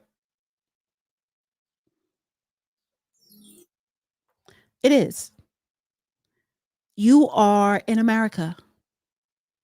And that is true with the FDR. It says, yes, President Franklin D. Roosevelt approved the creation of an official Spanish version of the Star Spangled Banner. Good neighbor policy in the 1940s, Roosevelt commissioned a Spanish translation as part of his good neighbor policy aimed at improving relations with Latin American countries. Official recognition, a translation version known as the El Pendón Estrellado, was officially declared the song in 1945. Roosevelt specifically commissioned Coladid, I know I'm saying the name wrong, Araris, a Peruvian immigrant and musician, to create a translation that could be sung. This was a deliberate choice to make the anthem accessible and foster inclusivity, right? This action was seen as an unprecedented outreach to Latin America and had a profound impact in making the anthem a symbol of national identity accessible to Hispanic community. Wait a minute. Okay. Now, what she is doing, she is equating singing the Star Spangled Banner in Spanish to push back against ICE. FDR was not talking about illegals. FDR wanted a more friendlier relationship with Latin America because you're right there next to us, right? After we done kicked you out. What was that? In 18 something? I forgot. 1890 something or 40 something. But either way, it was just a friendly gesture. Not for illegals to cross the border and come here illegally, because we still had immigration policies back in the 1940s. It was the immigrants that are here legally. She said, I can't imagine my parents who are immigrants and they got their papers. Your parents will never get deported because they are legal immigrants. See, ICE is picking up families together and deporting them back to where they came from because they came here illegally. So I don't understand what is being lost in translation here when we are talking about illegals. People who came here illegally, stayed here, worked here, benefited off of taxpayers' dollars that they did not contribute to. What is the problem? Now, our immigration policies, our immigration department is so disorganized. If you come here legally, it takes you damn near over a decade to even become a citizen and a whole lot of money. You have to become a resident, get your green card, and become a citizen. That's a process. So the people that came here the right way, the legal way, you mean to tell me that you are siding with the illegal who jumped the line, jumped ahead of you? Because you're still waiting for your papers. You're still waiting for your green card. You've been paying federal and state taxes. But these people come here, 20 million plus, under the last 4 years, came here and received housing, received a credit card, received food stamps, received health care, received working permits, committing crimes. Sanctuary cities, which are blue cities and blue states, crimes have skyrocketed in the last 4 years. So you mean to tell me that you felt compelled to sing the national anthem in Spanish because FDR commissioned a Peruvian immigrant to write it in Spanish just as a friendly gesture to Latin America after we done kicked their asses out? We kicked them out. We drew a line, dare for you to cross it to try to claim your land back because you lost the war. So the least I could do is put our national anthem in Spanish and commission a Peruvian to write it in Spanish as a nice gesture. No hard feelings. That's what that was about. It wasn't about, Spanish is the second language. No, there's one language. That's English. The King's English, which I'm about to get into No King's Day.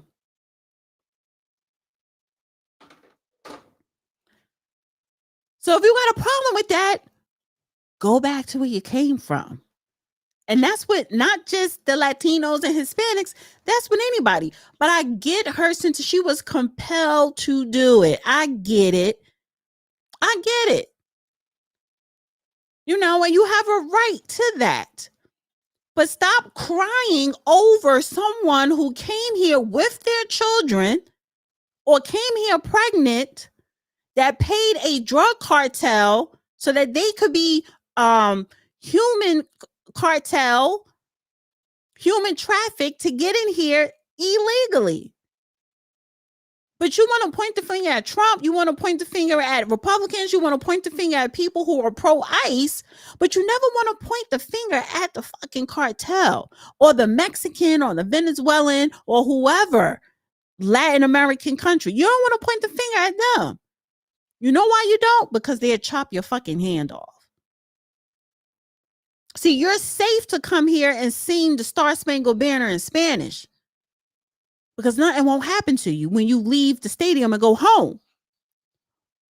But you go to Mexico and you sing their national anthem in English. What? They'll lock your ass up and throw away the key. That's the difference. That is why 20 million people from all over the world crossed that border. And the sitting president and his administration broke the whole Constitution laws because they should have been securing the border. I have another clip. And this is why I do not feel sorry for illegals. This is why I voted for Trump. We do not move to America because we think it's a better country. We move here because it's a little less worse than our other countries. Because you're stupid to think that we moved to this country for some hot dogs and some baseball. We have better vibes, music, food, culture, history, literally all of the above. We just move here because we are looking to make more money and offer a better chance for our families. Did you know that the minimum wage a day, not an hour, a day in Mexico is not even 15 American dollars? Not even 15 American dollars. Right now with $15 in San Diego, I could go maybe buy a matcha and half of a granola bar, honey. If you support ICE, you support people getting destroyed. If you support families getting destroyed, I hope you rot in hell. And I will see you there, babes. No, you're going to be the only one there, babes. And see, again, you want to say that your culture, your food, everything is better. So why the fuck are you here? Why are you here? You don't want our hot dogs. You don't want our baseball, but you want our money. Oh, you're here for that American money. It don't work like that. See, one thing about America, we will sell you some bullshit. We will sell you a dream and have you believe in that dream so much because we know that the reality is going to sink in and you want to get that reality check. We sell you the dream that you could come here and be all you could be, the American dream. What is that American dream? The American dream is blood, sweat, tears.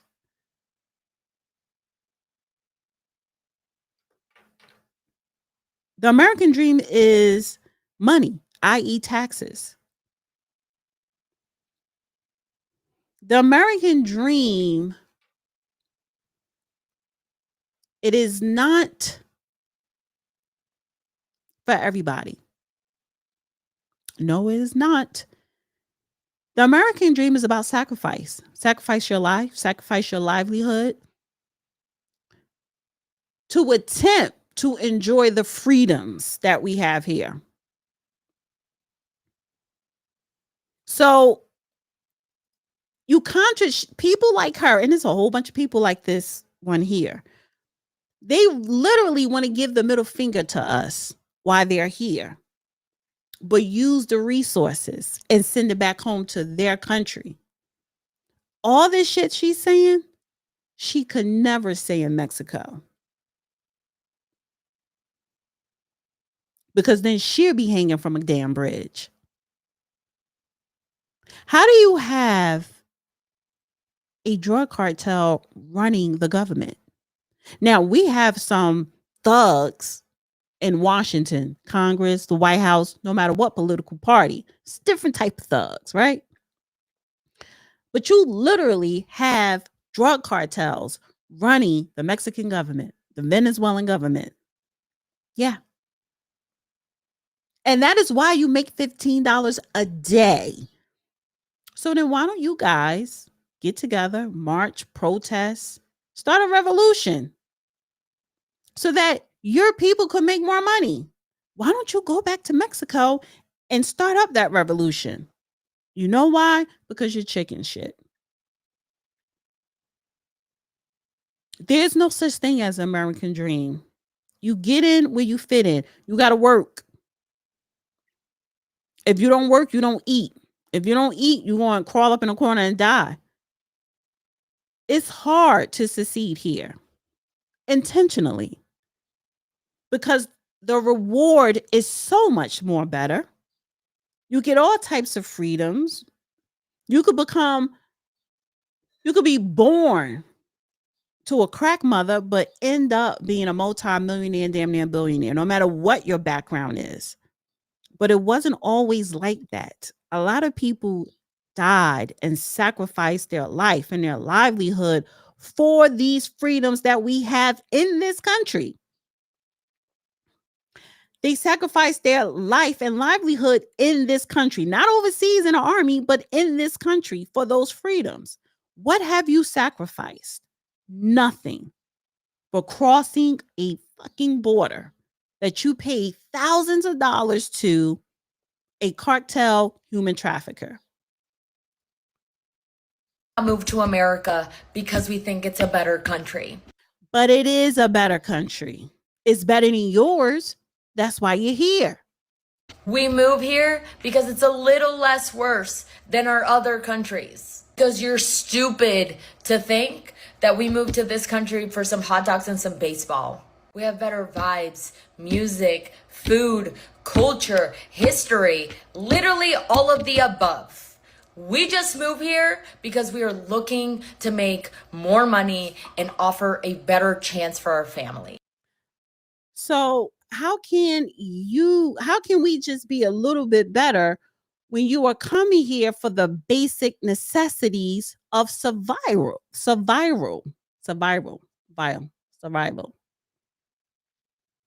You can't survive in Mexico, but you can come here and survive. But we're stupid.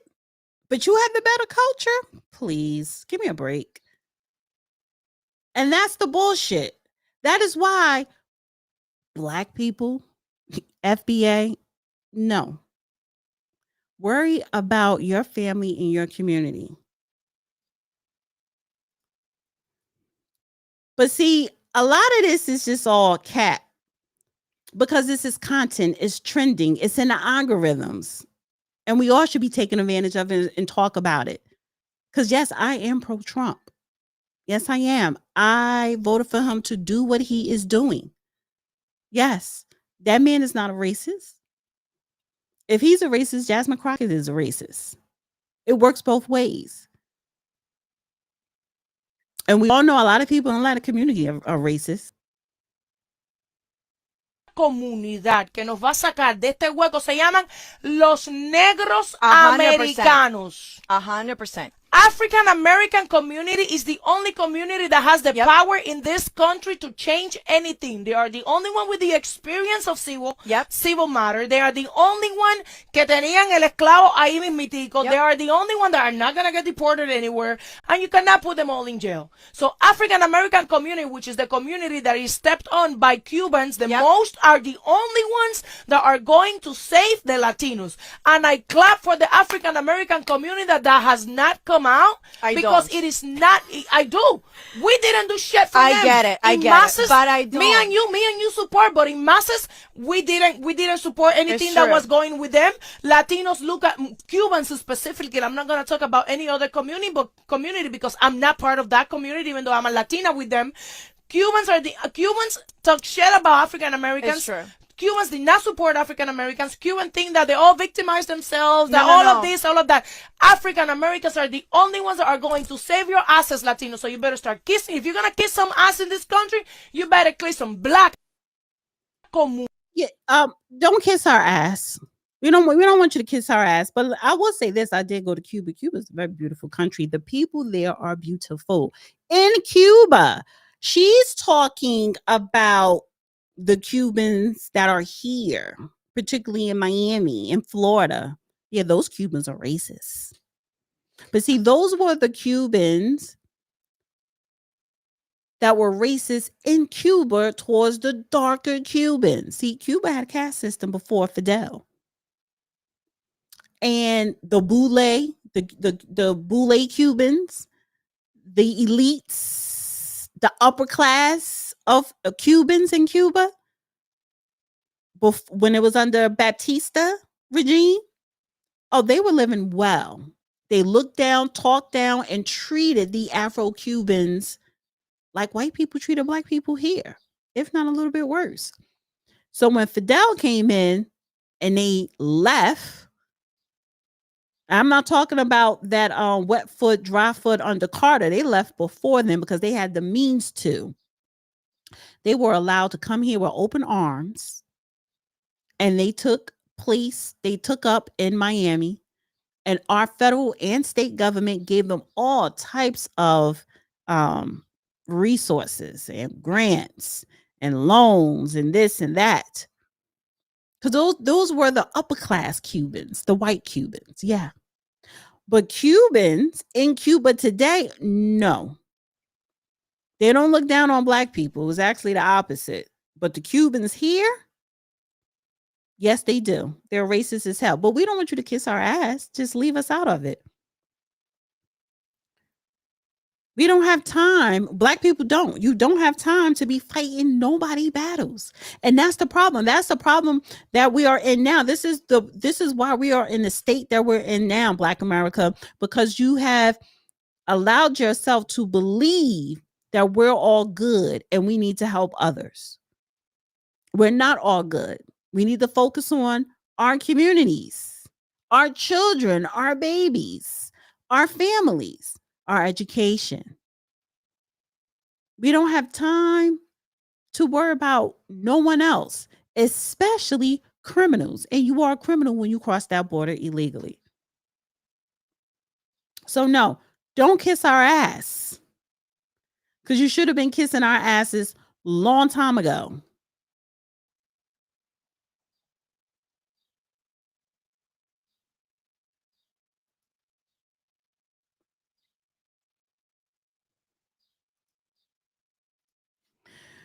Oh my God.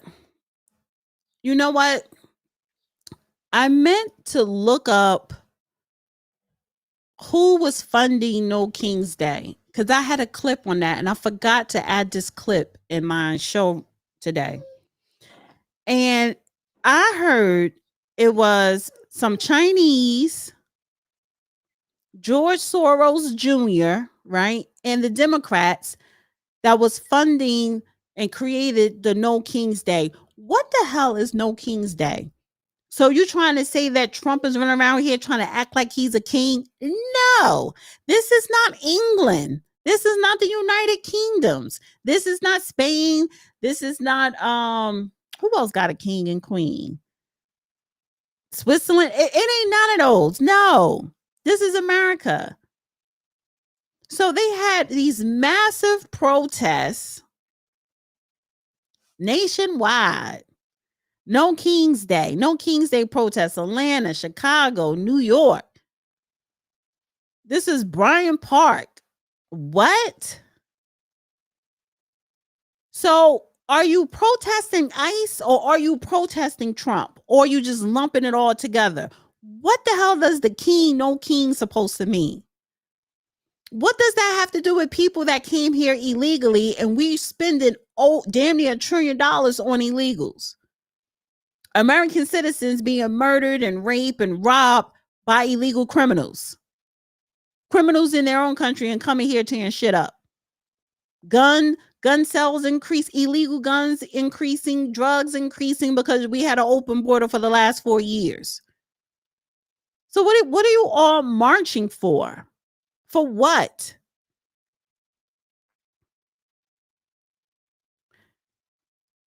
And again, they got the seniors.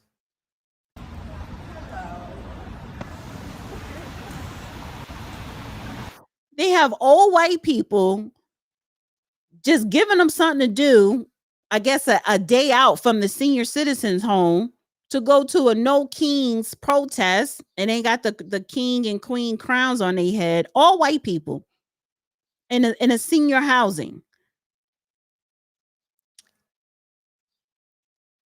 And I wonder, these same white people, when you were younger, you didn't live around black people. You probably didn't like black people. You probably don't have black friends. But now you want to get out and protest against what? Trump, because you are a liberal? Liberals are the biggest racists. Because you want to push back against ICE?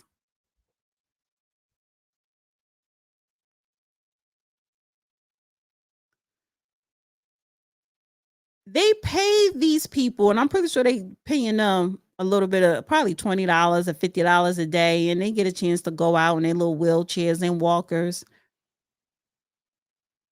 Hands off Alzheimer's research. Well, I thought this was about deportation. And I thought about watching this. I'm like, wait a minute. These white people, they don't have black friends. They don't even have Hispanic friends. They didn't live around Hispanics or black people.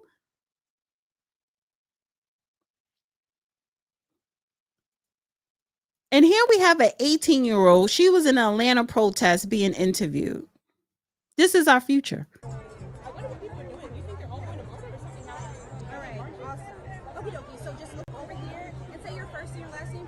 Lavora Vincent. And how do I spell it? LAVORAVINCENT.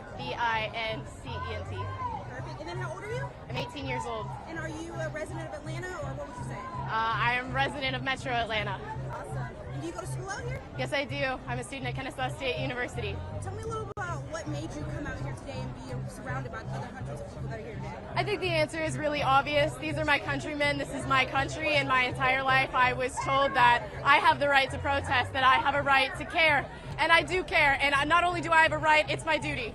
It's my duty to care about what's going on. It's my duty to stand up. People have been talking about injustice since this country was built. This country was built on injustices. We killed Native Americans, then we built it off the backs of slaves. And they want to talk about how reparations, and that's just, it happened 100 years ago and we shouldn't talk about it. We see the effects today. America was built on bigotry. America was built on hate. And it doesn't have to be that way. I do not live in a country, I do not pay tax dollars to murder innocent people. These are people. This is a country for us. This is the country of my parents and my children and my neighbors. And this is a country of immigrants. The colonials did not pay thousands of dollars. They did not wait 8 years to have citizenship. They didn't do that. I am not going to sit here while my people suffer. And what do you think about the president? I know currently in D.C. he's having a birthday party sort of parade. Who is your people that's suffering? Who's suffering? She's 18 years old. I don't know her background. She looks Caucasian. I don't know if she Latin, Hispanic. I don't know. But who's suffering, girl? Are you Palestinian? Are your people from Gaza? They're suffering. Yeah. Well, who's suffering here in America? What do you think about that as you guys are protesting here and in other cities across the country? I can remember in 2016 all the propaganda that was put out on North Korea and how they had a show for Kim Jong-un's birthday and all the rockets that they displayed and the nuclear weapons. And the West took that as an insult and kind of a threat. Well, I see absolutely no difference in what's happening in D.C. right now. It's an absolute waste of tax dollars in any kind of way that you can put it. It's a threat. It's a threat to the American people that says if you step out of line, we will destroy you. We will take everything you love away. And I'm not going to stand for that. So let me pause it right there, because how dare she? And this is why I pointed out her age, 18. This is our future here. Flag Day, 250th anniversary of the military. That was being celebrated on Saturday. That just so happens to be Trump's birthday. But it wasn't about him. It was about the soldiers. It was about our military. Our military gives your young dumbass the right to get out there and protest for whatever's going on here or abroad. It is not a dictatorship. It is our military that keeps us to be the mightiest, strongest country in the world. Yes, it is a privilege to be born in America. I understand the history. That is my history as a foundational Black American. When we talk about slavery, when we talk about Jim Crow, when we talk about mass incarceration, when we talk about crack being put specifically in our community, I know all this. Lived through the last part. My ancestors before me suffered through slavery and Jim Crow so that I could be here and have the freedoms that I have today. And with all that, I would still say this is the greatest country in the world. It is. So who's suffering? And you want to compare us to North Korea? There's nothing wrong with showing your military an appreciation and having a parade to highlight their sacrifice. For anything, veterans, we treat our veterans like shit. So you mean to tell me that you want to sit up here and champion illegals over the republic? Because this is not a democracy. This is a republic. And that's the problem with young people. They're not being properly educated in school or out. This is America, and you are nothing without the American people. And I want you to know that. Anything else you can think of you'd like to add or mention? If you're not angry, you're not listening. What are you angry? Are you angry that Kamala Harris did not win the election? What are you angry about? What are you angry about? There's nobody dropping bombs on our asses. And listen, I want our government, I want the Department of Defense, I want Trump, I want them to make sure that we never get bombs dropped on us. Do what you got to do. See, when I say that Black people, we need to put ourselves first, we do. But as an American, I put this country first. Yes, there is a genocide going on in Gaza. The Palestinians. Yes, they're being wiped out. Yes. Yes. Horrible. Should not happen. Should not be happening. But I need to make sure it doesn't happen here first. See, this is my concern. So I am glad, and I really do appreciate Trump honoring the military. Now, I'm somewhat of a hypocrite because my son, they were trying to recruit him. And I actually told him, go to the meeting and stuff like that. A part of me don't want him to join the military. Because that means you have to trust the commander in chief, whoever's sitting in that Oval Office, that they're not going to send you to a war for wealthy people own personal gain, i.e. invading Iraq and Afghanistan. It had nothing to do with protecting America. We actually went in there to abstract their resources, right? But if he were to join, I will have nothing but the utmost respect for him, like I do all of our military service men and women and our veterans. Whether you are for war or against it, it does not matter. Going back to a time during the Vietnam War, during the 60s, when those veterans came home, when those soldiers came home, they were treated like shit from the American people. And I get it. That Vietnam War, it had nothing to do with our security here in America. It had nothing to do with that. It had to do with bullshit, probably rice. A lot of young, great men died in Vietnam. But the disrespect they received from Americans, that was uncalled for. And she's showing that example because she just don't know. She does not understand really what the fuck is going on throughout this world and the position of privilege that she and I and others are in to be an American citizen. That is why 20 million plus people cross that border illegally. Coming in here on planes illegally, the Canadian border illegally. That is why a lot of mothers send their kids with drug cartels to be human trafficked just to get into this country. That is why men and women and children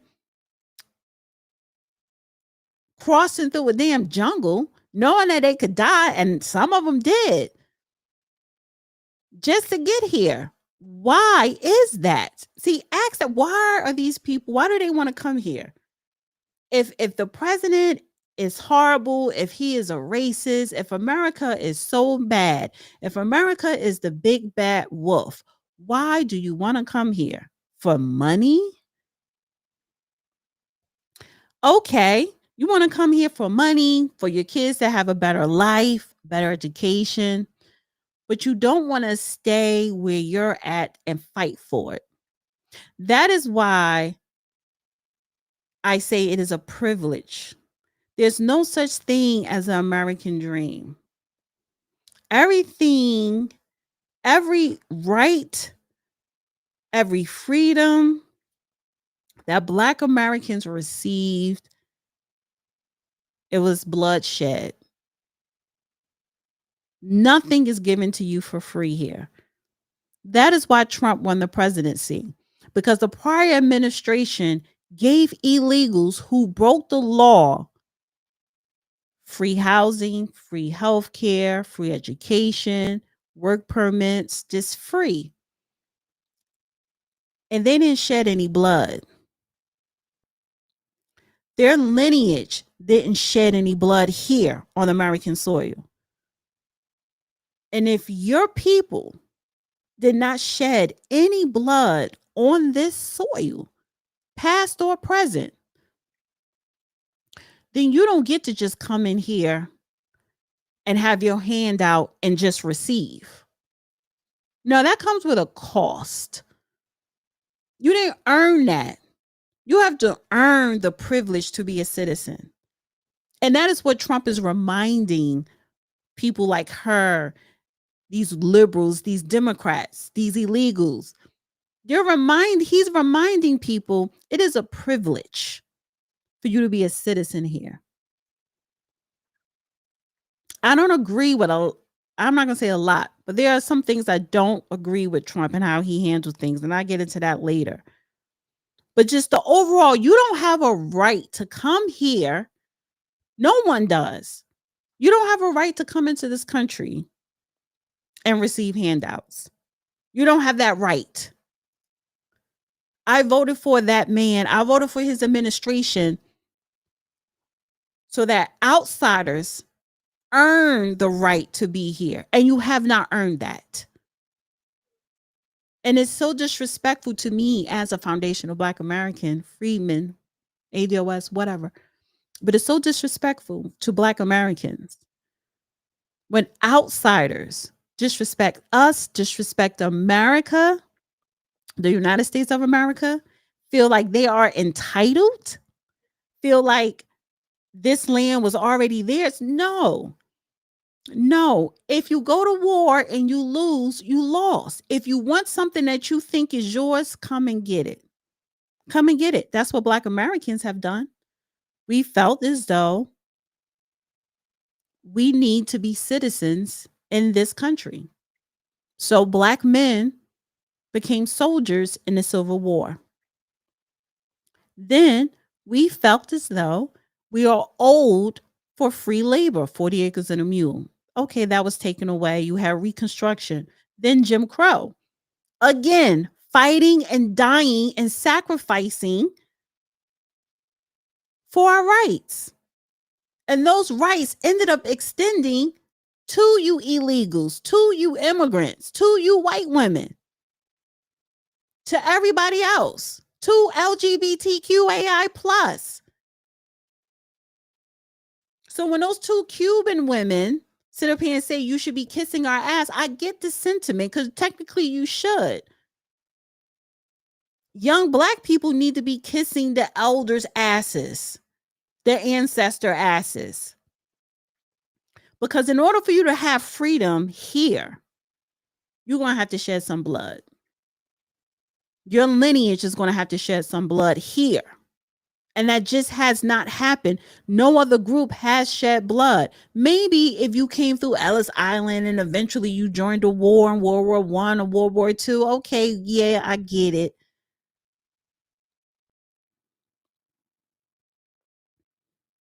But Black people have been in every single war going back to the Revolutionary War.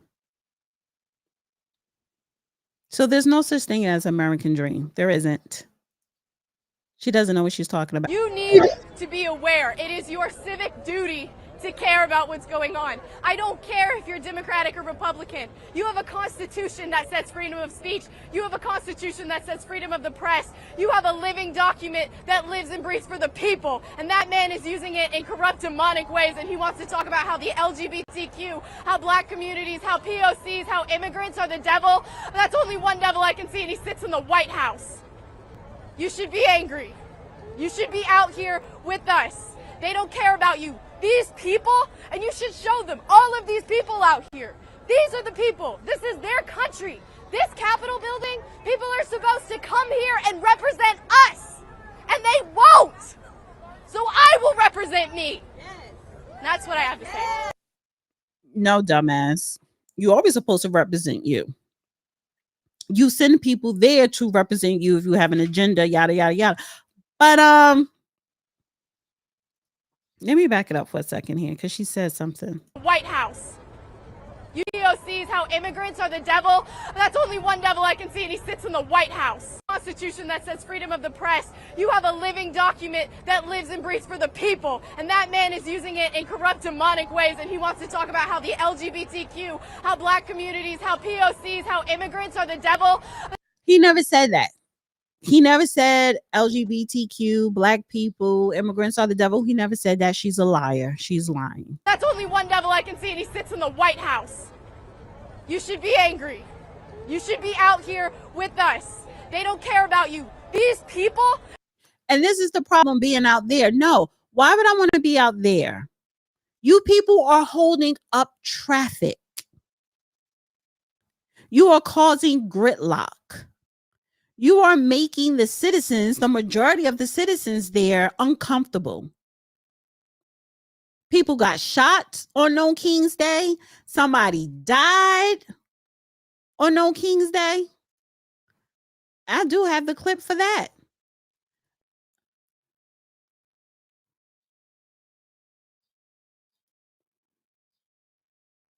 Shot and killed.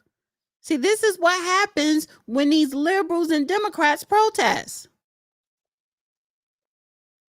Or fireworks, but I'm just not feeling it.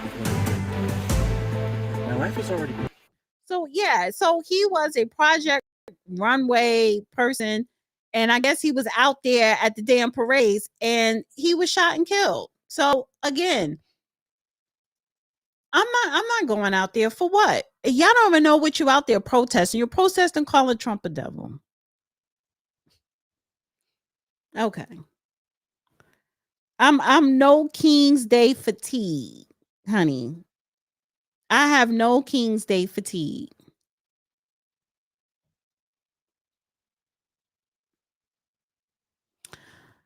That's it. Listen, this was cute. This was cute. I ain't get no donations, but that's okay. That's all right. Y'all donate towards the end of the week because people get paid on Thursdays and Fridays. The man is taking up his country and getting no, that was earlier. Yeah. Now you want to go here. Listen, guys, thank you guys so much for tuning in today. Please like and share. You see this little hole up here? And you see that picture up there, that little frame? That's my Beyonce frame. And I tried to like drill a hole and I end up chipping the paint here. So I have to somehow drill some holes to bring the photo, the frame down, my Beyonce, because I need to have her in view, honey, when I do the shows. But anyway, thank you so far this afternoon. Yeah, thank you. You know what? I'm gonna start doing it during the day, honey. Yes. Whether it's Monday or Tuesday or even on a Thursday, I'm gonna still do Wednesday night and then Friday nights for the panel. But I'm gonna start doing this more often. I like this. This is a great conversation, but I have to go. Bye, Sarah, Kelly. Thank you, guys. Happy Father's Day. Yes, honey. She reminded me of the Gretel girl. Yes. Yes. And then too, I need to get used to commentating the news because I get nervous and I need to just get used to it, setting up a flow or whatever. But consistency, you have to be consistent. So I have to be consistent. I don't twirl, honey. I don't twirl. Give us a twirl. Shout out to everybody on X, honey. X is popping. Yes. And I know the numbers will grow if I keep doing it. So yeah. Dana, do you have other ways to contribute? Well, Super Chat or Cash App. Yeah, Cash App. My Cash App. Oh, I thought my name came up. Cash App is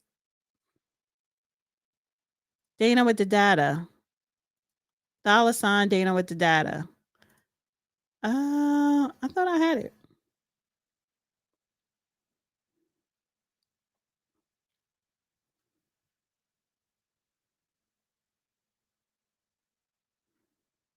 Let me see something.